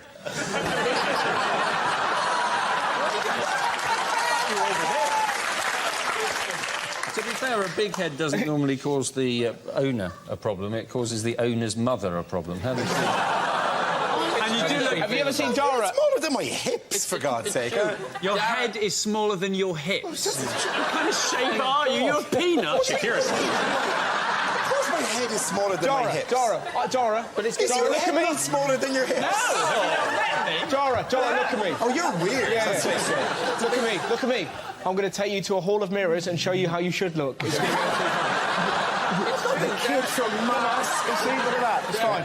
Your head is absolutely enormous. In fact, on a normal-sized head, that would be a full head of hair. The good thing is... Are you not staying in my house tonight? When Dara opens an umbrella, it's like one of them little cocktail ones.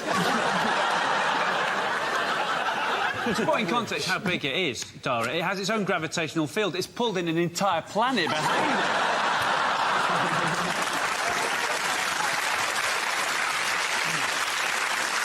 This desk was straight when we started. I was expecting sympathy. That's why I introduced it. What I did was I said something about... I revealed a weakness in front of 6 comedians, and I thought, there's a group that'll help me through this.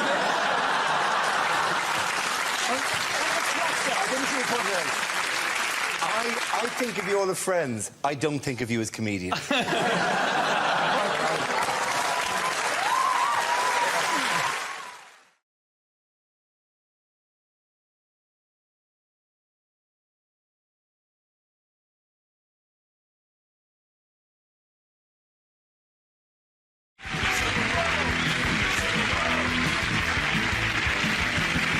The category is politics, and the answer is 8%. What is the question? How much of Abu Hamza will have to be removed so as they can get him through the Heathrow metal detector? What level of erection did I once try and have sex with?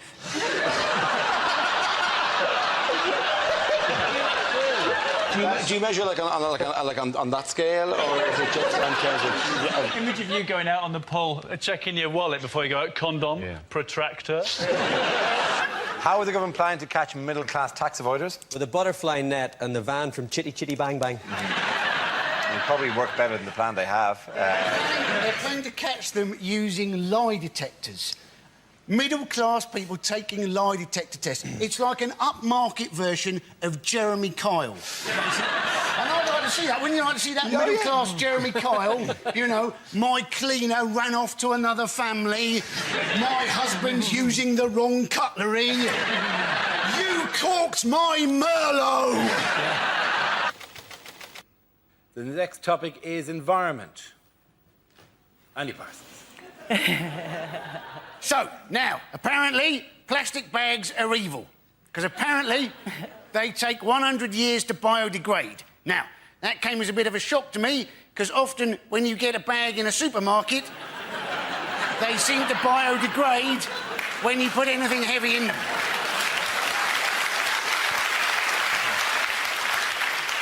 That is why people double bag, isn't it? Because otherwise, it's like a crap magic trick, isn't it? They give you the bag, you put the bag on the counter, you put the stuff in the bag, you pull up the bag, and hey presto, the stuff's still there on the bloody counter. Well done, Andy Parsons.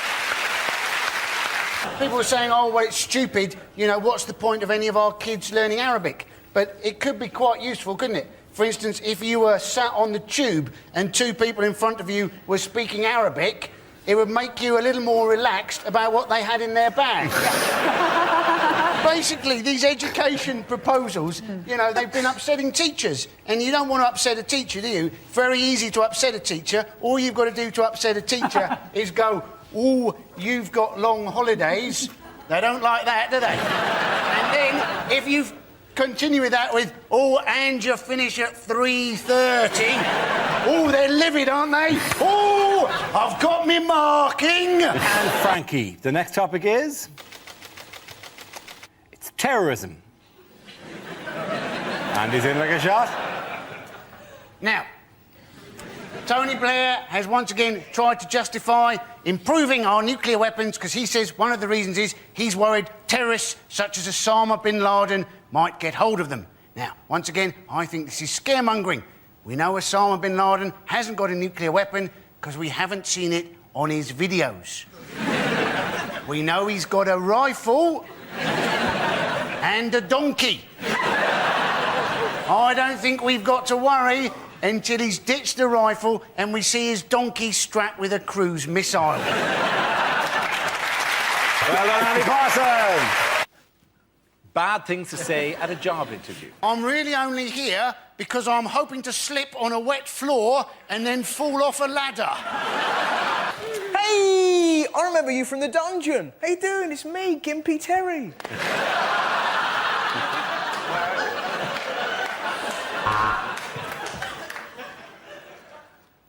I'm Gimpy Terry's mate. He has been accused of verbally abusing a policeman at the gates to Downing Street who wouldn't let him through the main gates and forced him to go through the pedestrian gates. He swore at the policeman and apparently called him a pleb. They may have changed the words he said, because the words they claim he says was best you learn your effing place, you don't run this effing government, you're effing plebs. Right. He said he didn't say those words. Now, I can't read out what words he said, because he hasn't told us, so those are the only ones I can read out. These are the people, though, who are charged with protecting him. You don't want to upset them. No. Oh, yes, I didn't catch Mr. Mitchell as he fell from the second floor of the building, because I didn't think he'd want me to touch him, given that I'm a pleb and everything. But as we took his body out of Downing Street, we took him through the main gate. It's what he would have wanted.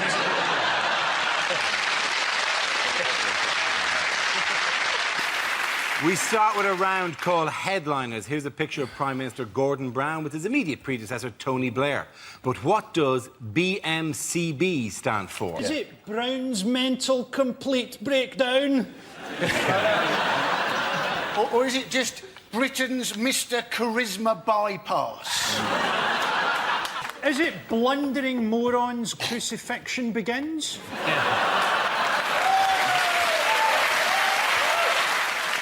Well, is it just bollocks, my career's buggered?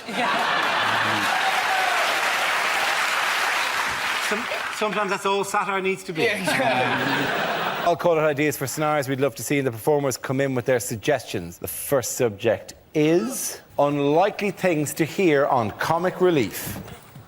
And we'd just like to thank the donation of 160,000 turkeys from a Mr. B. Matthews. The next topic is the worst thing your new neighbour could say.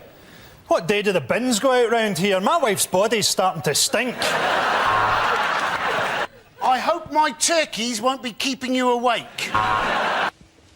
So, it was the Olympic parade last week. It was great seeing it live. Obviously, I had to keep a certain amount of a low profile in the crowd because I was throwing a sickie from work at the time.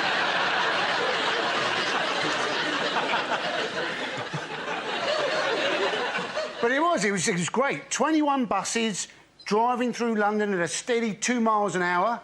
So very like a normal day in London, really. There was an embarrassing moment, though, when one of the conductors rang the bell on the bus and then got the shit kicked out of him by the blind football team. And I realised, actually, that I could get into any sport during the Olympics. The only sport I couldn't actually get into, dressage. Watching a horse walk and then reverse. They call it horse ballet. I don't think anybody would go and see ballet if it was just some bloke walking a bit quicker, slowing down a bit, stopping, bowing, and then pissing off. And secondly, not many people go to ballet anyway because it's shit. Thank you very much, Is it the number of tweets that David Cameron's received to his new Twitter account that include the word tosspot? Is it, in fact, what are the chances against getting a joke about Jim will fix it on the BBC? Scania put you in the cabinet in Italy at the age of 19 if you're good enough. So you can see where it's gone. Harriet Harman's an incredible figure, isn't she? You know that Harriet Harman, when she first came to my attention, she wrote a book about the history of feminism, which she dedicated to her husband. Yeah. She's mistaking sexism with people hating her. She's always saying stupid things, isn't she? She said she is Radio 2 to Gordon Brown's Radio 4. And you're thinking, well, she's not Radio 2. Radio 2 is the most popular radio station in this country. If she's anything, she's Isle of Wight FM on a Sunday morning at 3 o'clock in January when the transmission mast is broken. Andy Murray, a man who actually came along to our studios, didn't he? Yes, indeed he did. Came along after he'd lost Wimbledon. Yep. And then after we'd all taken the piss out of him, he went off and he won the Olympics and he won the US Open. Yes. I think all sports people who are struggling should come into the audience of the show. Let's get Paula Radcliffe, Philip Sidowu, Nick Clegg. It'd be brilliant, wouldn't it? I think it's kind of ironic that you'd ban smoking in pubs in London when it's kind of impossible to breathe outside a pub in London. Children are chasing buses down the street, like nipping at the tailpipe, hoping for chunks of charcoal fresh air, you know. So says the man from LA. You let people drive cars, right? I'm Yes. guessing a car puts out more smoke than maybe a cigarette? It does, but that doesn't mean, yeah. You don't actually drive inside. Yeah. You know, don't drink and drive, especially in the pub. OK, it's the war on terror. Who wants to go first? Andy? Yes, the war on terror. The Americans have said, you know, they're worried that Iraq is their new Vietnam. Let's hope not. Otherwise, we're in for some shit movies in about 10 years' time. Good man, Andy. Well done. Andy Parsons there. Your category is sport. The answer is 1 billion. Is it how many wives would Henry VIII have had if he'd been on Tinder? I shall have her. And I shall have her. Am I even flicking the right way out? I shall have her. OK. Oh, thank you. Oh, OK. Is it how many pounds in cash did the Queen hide under her bed when she'd seen that Jeremy Corbyn had been elected leader? Her family security is at risk. Here's a picture of the new Labour leader, Jeremy Corbyn. So what's going on here? Has he been sleeping in the bin on the right? the idea it could be the oldest delivery boy in the world still hasn't figured out how to hold a pizza correctly. Is he such a dedicated socialist that he refuses to look to the right, even then that's the direction he is in fact looking?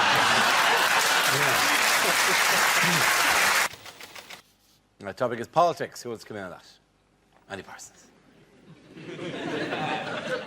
So, we've had the Lib Dems announce their immigration plan. What they'd like to do is they'd like to put immigrants into places in Britain which don't, at the moment, have many immigrants. Quite what those parts of Britain will feel about that policy. I grew up for quite a long time in Cornwall, and there they regarded anybody who came from Devon as an immigrant. We had one bloke on our street who was known as the Traveller because he'd once been by train up to London. And we have a new president for Europe, a man by the name of Herman Van Rompuy. Now, the Sun can't wait to get a headline going on this one. Rumpy Pumpy, Rumpy Numpty, Humpty Rumpy. They'll go for gold if he gets involved in an affair with a one-legged ugly dwarf. Rumpy Pumpy from Rumpy Numpty with Frumpy Stumpy Grumpy. Well done, Andy Parsons. Your category is world news. The answer is 1/5. What's the question? How much of a Boris Johnson speech is not, well, I say, yes?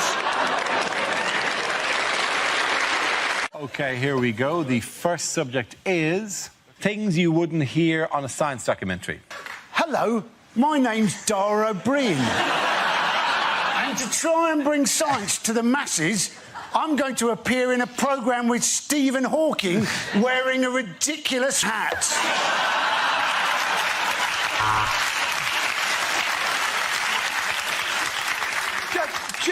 Just enough with the, you know... I love that hat, by the way.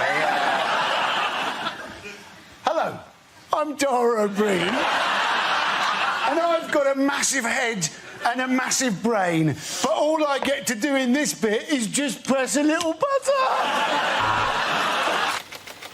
The Olympics. Who wants to come in on that? Andy Parsons. Now, I don't know how you got on with getting tickets for the Olympics. There are still tickets for the Greco-Roman wrestling. Yeah, whoopee-doo. There aren't so many Romans in Britain anymore, are there? And those Greeks can't afford the tickets. And we will have forever our first GB football team. Yeah, it'll be the first time that Ryan Giggs, Ashley Cole and John Terry have got together since the last Miss World contest. But if you haven't got any tickets, go and see the Olympic road race cycling, right? It's free, yeah? But it's not the same as proper road cycling. Never in the Olympics do you see somebody having to go off into a ditch because there's a lorry turning left. Never do you see somebody go over the handlebars because some idiot in his car has opened the door without looking in his side mirror. Never do you see somebody fall off their bike because a car has screamed past and somebody has whined down the window and shouted, "Boo!" Although that may happen when the Olympics come to Hackney in 2012. Thank you very much, Andy Parsons. What did David Cameron do recently that no other serving British Prime Minister has ever done? Samantha Cameron. Yeah.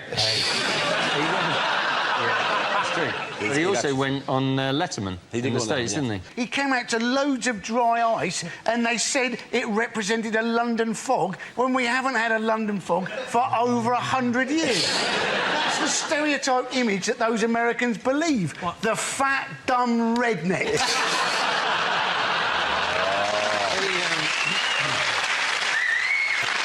The closest we've currently got to a London fog is Boris Johnson at the moment. Either that or Amy Childs from The Only Way is Essex. What Boris Johnson did say was that he got it wrong deliberately because he didn't want to seem like he had Latin coming out of every orifice. Now, that sounds creepy, doesn't it? The thing about Boris Johnson, though, isn't it, is everybody thinks he's quintessentially English, but in fact he was born in America, named after a Russian, and looks like a Swedish person who's eaten another Swedish person. And it's the economy. Annie Parsons. I suppose we should be grateful we're not in Greece. Things very bad there. There's rioting. Things so bad, the austerity measures, that they can't even afford to put petrol in their milk bottles to chuck them. Things are so bad they're having to put milk in their milk bottles. That's how bad things are. Oi, take that. Yeah, in 2 hours your clothes are going to smell really bad. The European Central Bank, right, they have said that when it comes to Greece, they think it may be a bit like the Ebola virus, right? And they said we may have to cut off our leg to survive. Now, they may know a bit about finance. They know very little about the Ebola virus. It affects your entire body. You cut your leg off, you've still got the Ebola virus. You've just got one leg bloody less. Thank you very much, Annie Parsons. Lines you wouldn't hear in a war film. We've managed to crack the Germans' code. Turns out they were sending messages in German. I'm afraid we can't afford goggles. So what we're going to have to do, we're all going to have to go like this. Things you didn't hear at the Olympics. I am the little girl from the opening ceremony. This is my real voice. And it's gold for Ireland! And it... Go on, go again, man, go again. Do it. And there's fuck all for Ireland! No, I'm not letting you off for the last Ireland joke. You're not getting on again for the rest of the show. You are not doing another one for the rest of the show, all right? Discarded titles for the next Harry Potter book. Harry Potter and the Mudblood Prince in a Nazi uniform. Harry Potter and the two other kids who can't act. The first topic is global warming. Who wants to come in on that? Andy Parsons. Sheryl Crow, she's gone into the debate. She wants us to save natural resources by apparently using only one sheet of toilet paper per visit. Now, let's face it, sometimes that's just not feasible, is it? But ever since I found that out, part of me's there thinking, each time I use more than one sheet, I've let Sheryl Crow down. Then part of me's thinking, oh, I'd never want to go out with Sheryl Crow. She's a toilet paper Nazi. And half the time, she's probably got a dirty arse. Thank you very much, Andy Parsons.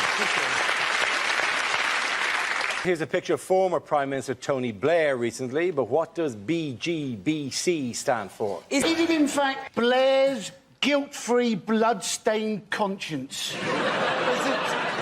That was a lovely laugh. Is it in fact everything the British Army didn't have when we went to war? Bullets, guns, bombs, choppers. I would like to apologise for the rocking of this boat, but we are currently being humped by a whale. There appears to have been an incident in the swimming pool. If a Mr. Barrymore could contact the captain. He actually has ice baths in a wheelie bin.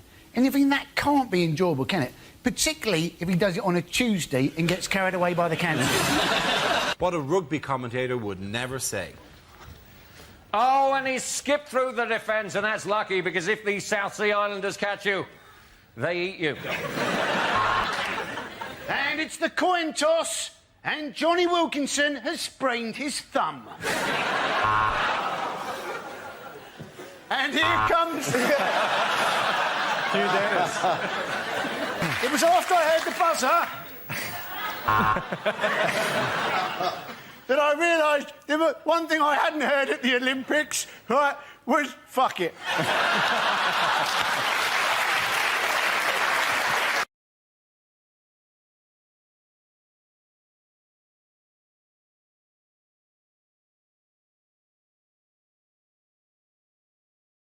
What's made police officers in Sussex angry this week? Oh, this is fantastic. There's a leaflet out telling them how to wear their uniform. Genuinely true, this. Apparently they've been told you've got to put your socks in and tuck your shirt in and then you'll catch the paddies. This is... surprised there are policemen in West Sussex walking around like this. We're going to get the bad man. Any second now, we're going to get the bad man, you know? I think it's great. I think we should do more patronising leaflets for them, you know? Wouldn't that be great? Left leg, then right leg. Yeah. Then left leg. Quicker if he's running away from you. But wouldn't that be great if it's really patronising? Going undercover does not mean turning up with a duvet on your head. This is how it was reported in Metro. These are the photographs they showed. My favourite bit is your utility belt should only contain items issued by the Force. Lightsaber. A lightsaber, basically. Yeah, a lightsaber. Only a lightsaber. Oh, that'd be great if you just had a tiny Yoda. Wouldn't that be wonderful?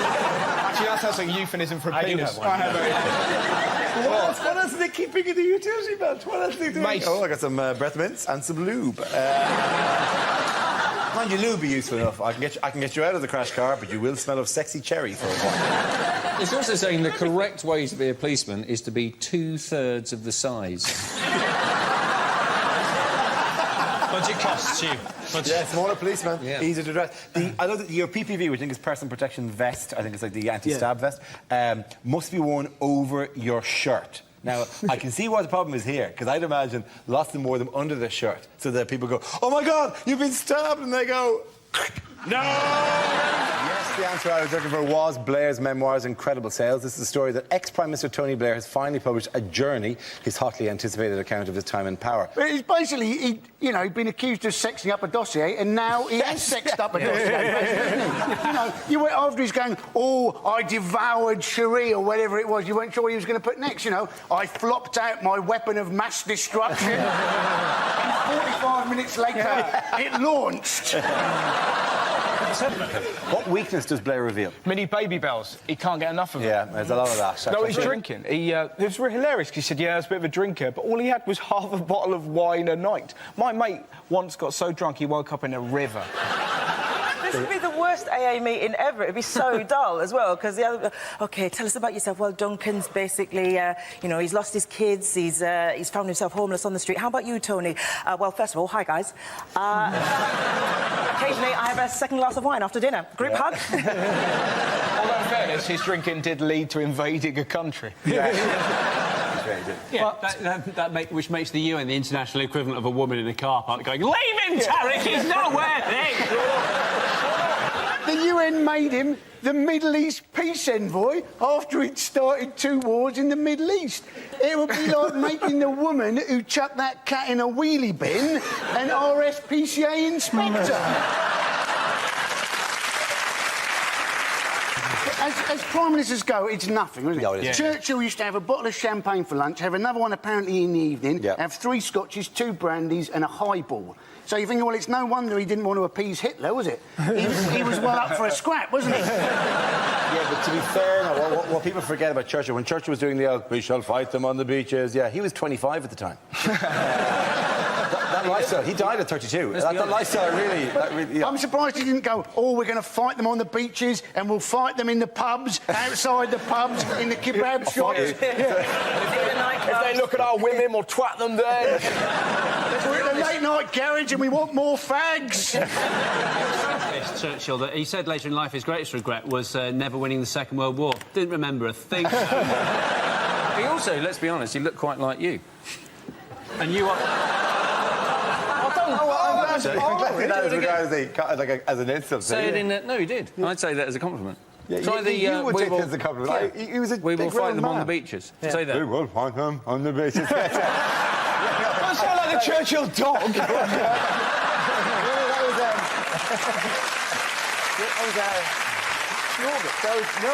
was Tommy Cooper. "We will fight them." Tommy Cooper. Not Tommy Cooper. I don't know who that is, but I think they've usually got a carer with them. Say this. Never in the field of human conflict. I'm not doing Churchill impersonations for you. Do it sexy. Do sexy Churchill. Sexy Churchill. "I will fight you on the beach."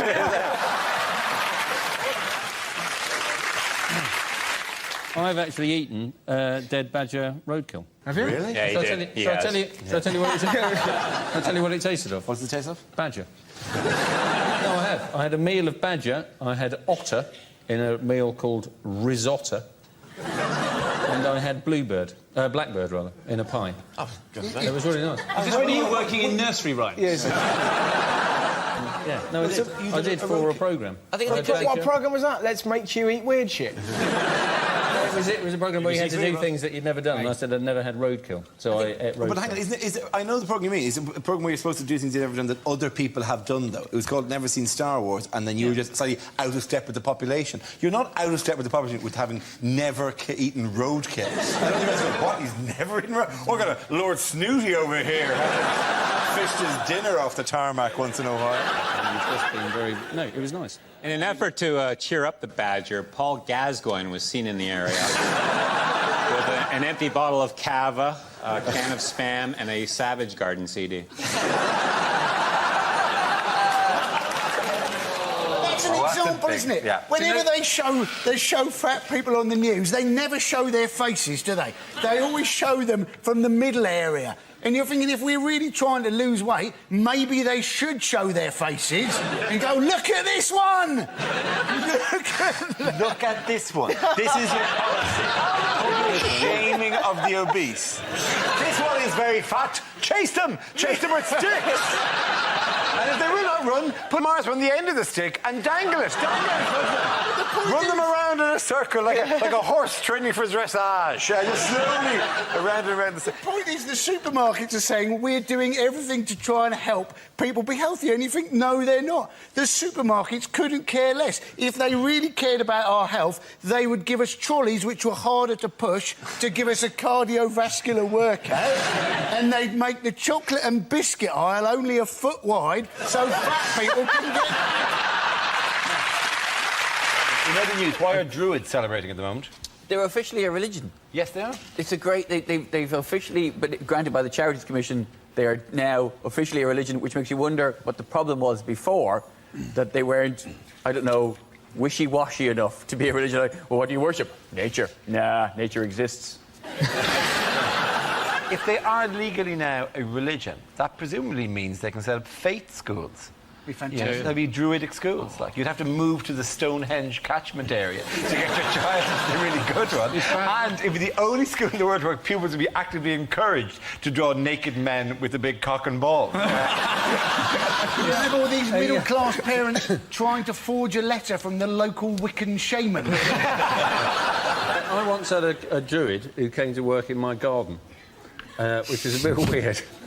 But he was 3 hours late one day to work in the garden, and it was the most brilliant excuse I've ever heard. He said, I would apologise for being late, but I'm afraid I don't believe in the concept of time.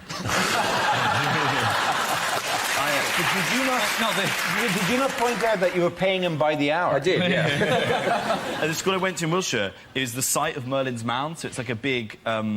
on the solstice, all these Druids used to go there, and we used to obviously rip the piss out of them. And it was brilliant, because it happened every year. They were out, I'd be doing, like, science, and there'd be all these Druids, like, wailing and throwing their sticks in the air and shit like that. And we'd all be taking the piss. And one year, my teacher, a man that I respected, I was taking the piss out of all the Druids, and he said, Whitehall, I don't know why you're laughing. You know they like to sacrifice virgins. Boom! Boom! Unbelievable. Top work. We gotta book that guy. Yeah. Good. Why has health and safety been in the news this week? Because Cameron says he's going to get rid of it. Yes. Which came a little bit too late for BP. Yeah. It's a stupid thing to do, to try and get rid of health and safety, because essentially we have evolved ourselves out of a position where we have any natural predators. The only natural predators humans have are ourselves and peanuts. We're doing the best because we're stupid. Health and safety is getting in the way of evolution. 10,000 people last year in this country were admitted to A&E having injured themselves putting their trousers on. Right? They're firing themselves out of cannons into their trousers. They caught themselves in the zip, right? Which is hideous, yes, but at least they can't breed anymore. That is evolution, and health and safety will stop that. Imagine making that phone call, though. Hello. Got my dick in my trousers. And I want to sue. My trousers. My old teacher's mate was testing some reinforced concrete cages. You know, reinforced concrete is cages with concrete covering it, and they show you the cage out the back. And he jumped off backwards, being a bit of a lad, and split up the front of himself, and didn't notice until a couple of seconds later when his bollocks fell out of his jeans. He drove himself to hospital, right? Holding his balls in one hand and putting them on his lap to change gear. He got to the A&E and the woman said, "How can I help you?" And he went... I bet there was somebody sat in A&E just eating a Scotch egg, like...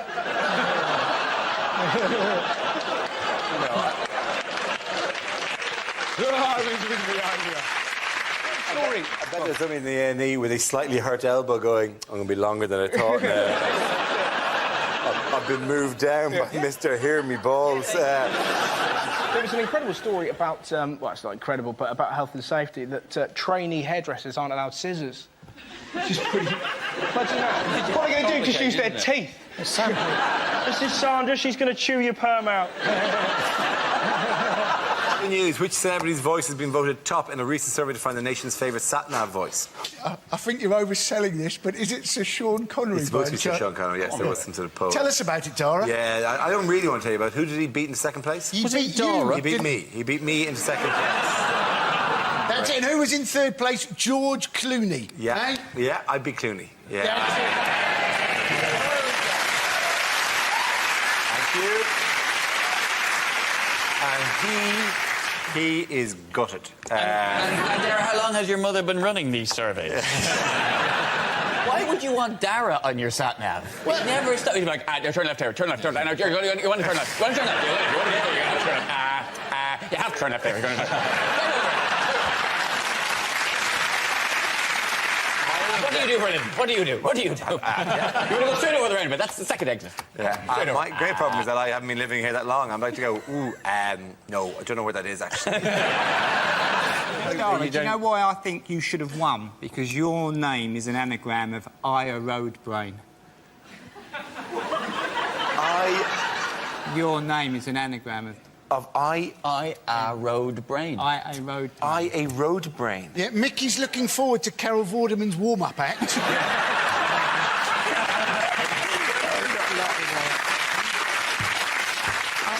You know, I've not got a lot on at the moment. This sounds a bit clangy, I once got an email from Stephen Fry telling me that he was sitting in an airport in Africa, and did I know my surname was an anagram of Nairobi? It's very difficult what to write back. Thanks, Stephen. You're very much mistaken if you think that sounds like a clanger. That sounds like a clanger. OK, thank you. End of that. Stop being noises. Sorry?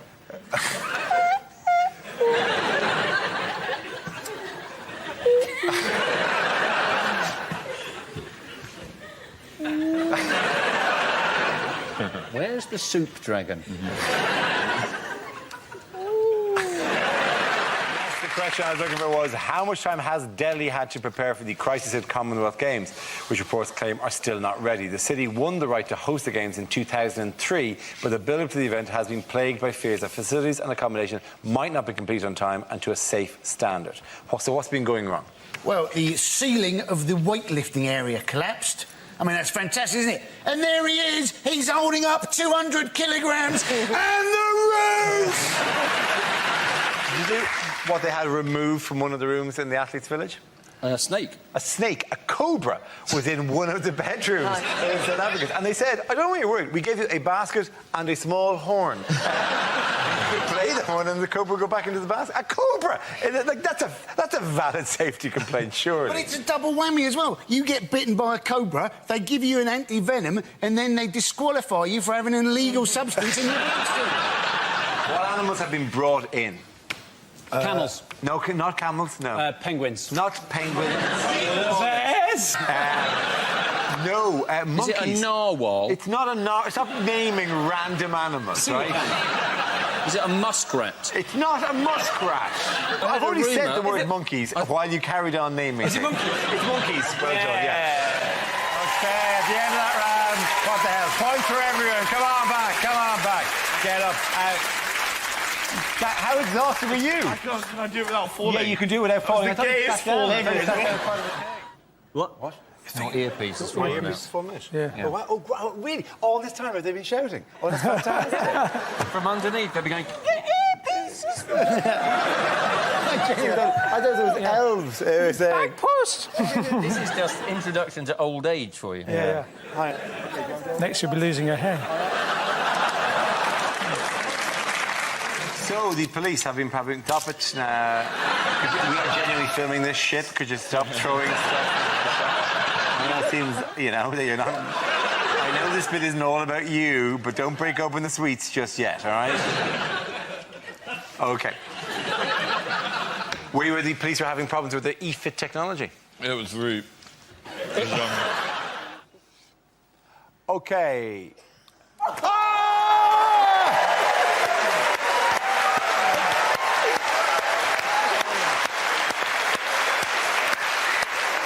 Half of the performers weren't eating bananas.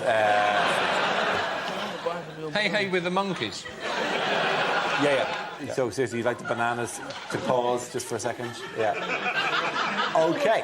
Have a special banana shell. Jared, you'll get a banana.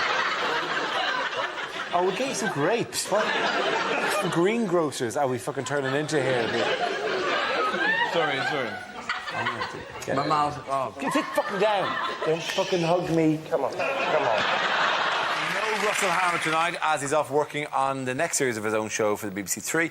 But we start with a round called, if this is the answer, what is the question? You said the BBC Three. Shut up. You did say the BBC Three. Shut up, I'd like to get out of here at some stage Well, tonight. maybe you shouldn't have fucked up then. Shut up. Maybe you should have said Nobody either the spotted BBC or BBC Three. I call it... says the BBC Three. I call it the BBC Three, right? I say... Are you a big fan of the Oasis? He's going to be shit as a Satnav, isn't he? Turn the right. I touched the mic. They told me off before for touching the mic, so you're... She told you off for touching Mike. No. It's all wrong. Sorry, I just don't want to ruin... I don't want to ruin everything. That has made all the difference. Yeah, that's better. I'm going home. Sorry, Hugh.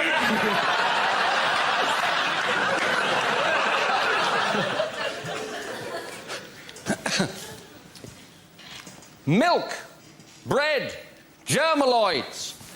I believe I have been reading from the wrong piece of paper. I like to see myself as a perfect compromise between Ed Balls and David Miliband. I am David Milliballs. Right then, conference, it's time to choose our new leader using the traditional method. Professor Dumbledore, pass me the sorting hat. OK, the next topic is things you wouldn't hear in a cookery show. No, that's definitely a poodle.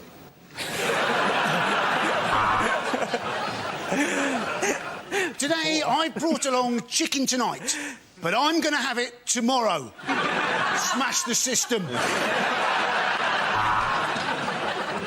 So finally, just pour on the milk, and there you have it. Cereal.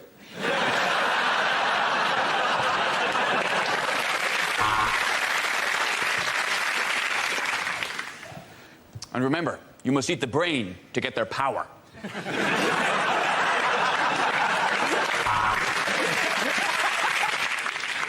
A lot of people recommend washing your hands after handling raw meat, but it's just as easy to let a dog lick them or to wipe them on a relative.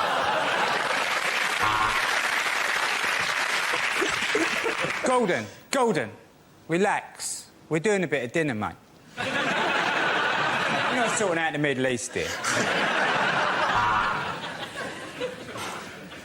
So just boil for 15 minutes, and if there's still life in her, she's a witch.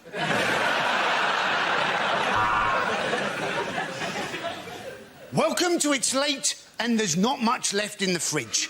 Today we're going to be making onion double cream banana pasta ketchup.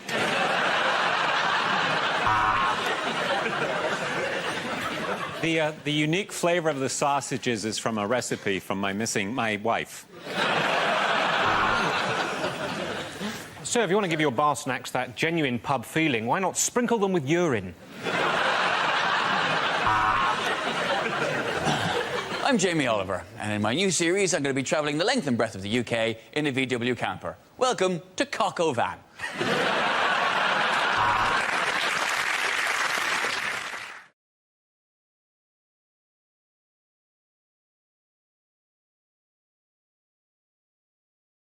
Yes, the answer I was looking for was Gove announces exam changes. This is the news that Education Secretary Michael Gove has announced a new English baccalaureate certificate to replace GCSEs. From 2015, students will work towards a demanding 3-hour exam at the end of a 2-year course rather than the current combination of coursework, modular exams and multiple retakes. He's even invented an exam that thicker kids won't be able to pronounce. It's the back of what? The back of what? The back. Oh, give me a shovel, I'll go down a mine.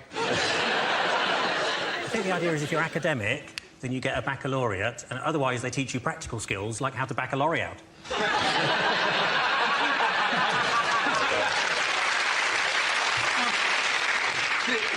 The Tories have assured us that under this system no child will be left behind, but how can we take Tory promises that no child will be left behind seriously when their leader's David Cameron?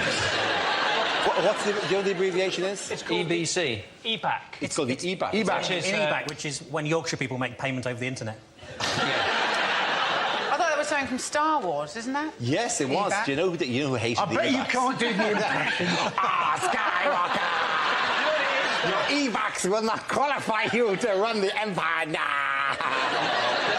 There's been a lot of debate over, whether grades have been devalued, and I was discussing that recently with my nephew, Professor Timmy. So, hang on, sorry, because it's one of these things that I genuinely am always perplexed about, coming from a different country as I have, with my spices and my silks. To your nation. And there's so many great things about it, except your exams, which are mad. And not the education, by the way, is great. I'm not saying anything against the education people get here, it's fantastic. But the exams are mad. There are people who, when confronted with an exam paper, just go to pieces completely and forget how to count, and I think it's very unfair that they are marking the papers.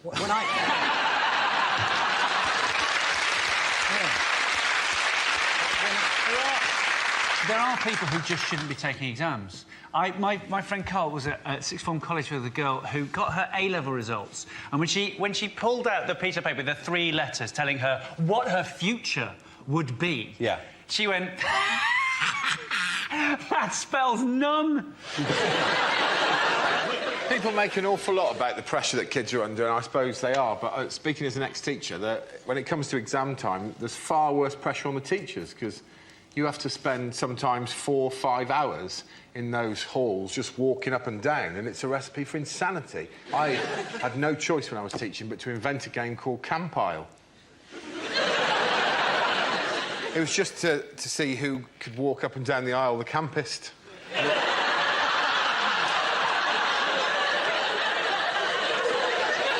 We started off just sort of slightly mincing. Honestly, by the end of it, I was walking down a full aisle of children like this. And I knew it was time for me to leave teaching when I got to the end of one aisle, genuinely. During an actual GCSE, a kid looked up at me and went...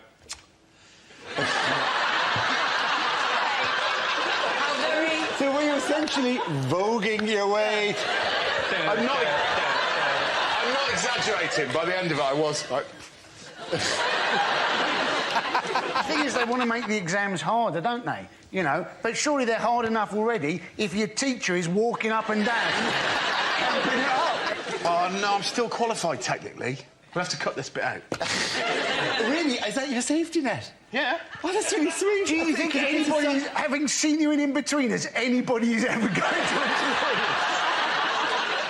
you? Well, you've always got to trade. What is the problem with it? I did a gig at the University of Central England, which is in Birmingham. That's what they're trying to hide from you. And as an opening line, I said, UCE! So called because that's the grades it takes to get in. But I had to explain it to them. I'll tell you, I was in an exam when I was at school. My mate, at the back of the hall went... we were all waiting to leave. Someone at the back of the hall went... Bow. And Mr. Mearden, the exam invigilator, went... and then someone else went... and then... from different parts of the hall, and it led to my favourite sentence I've ever heard come out of an adult's mouth, which was, all right, no one leaves until the meowing stops. At the end of that round, the points go to Chris, Hugh and Gary.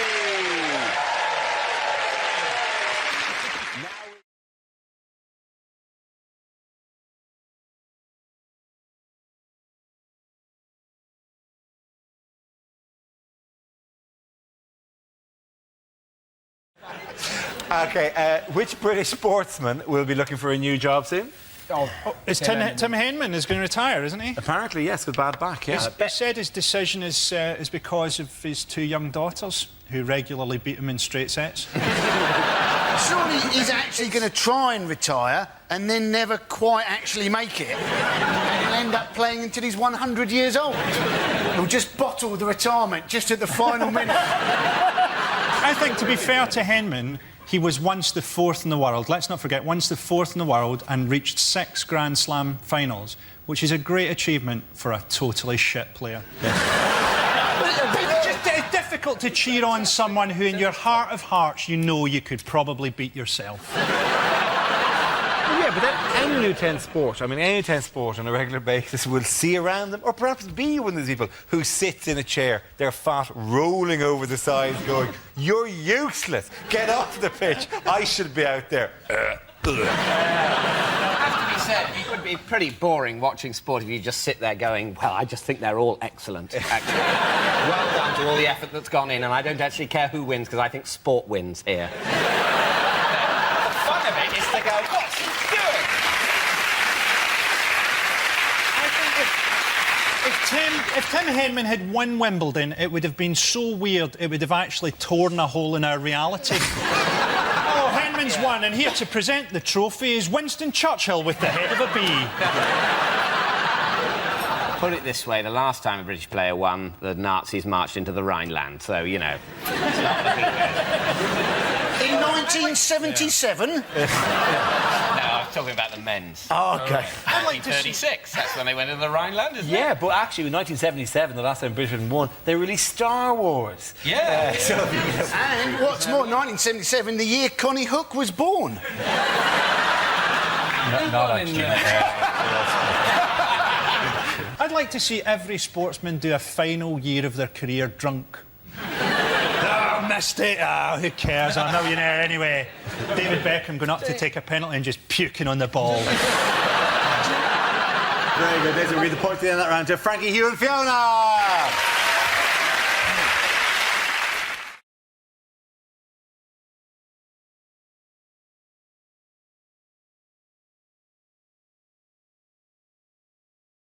OK, the next topic is things you don't want to hear in hospital. I'm afraid it's the big C. It fell off the sign at Curry's and hit your wife on the head.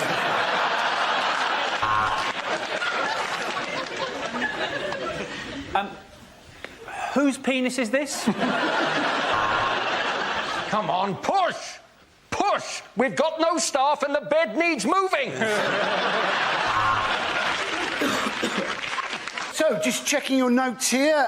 You're Mrs. A. Oh, I'm sorry. You've got MRSA. You have acute angina, and your tits aren't bad either.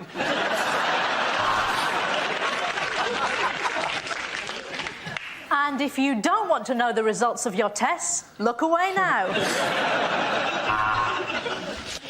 I'll tell you something funny about Dr. Thomas. In his handwriting, the words tonsils and genitals look exactly the same.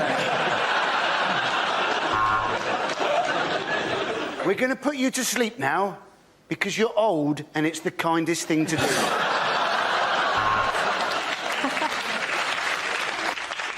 So, talk me through it again, Mrs. Hopkins. You were having Sunday dinner. You said to your husband, will you carve? And he just lay down on the floor and gave birth to a baby cow.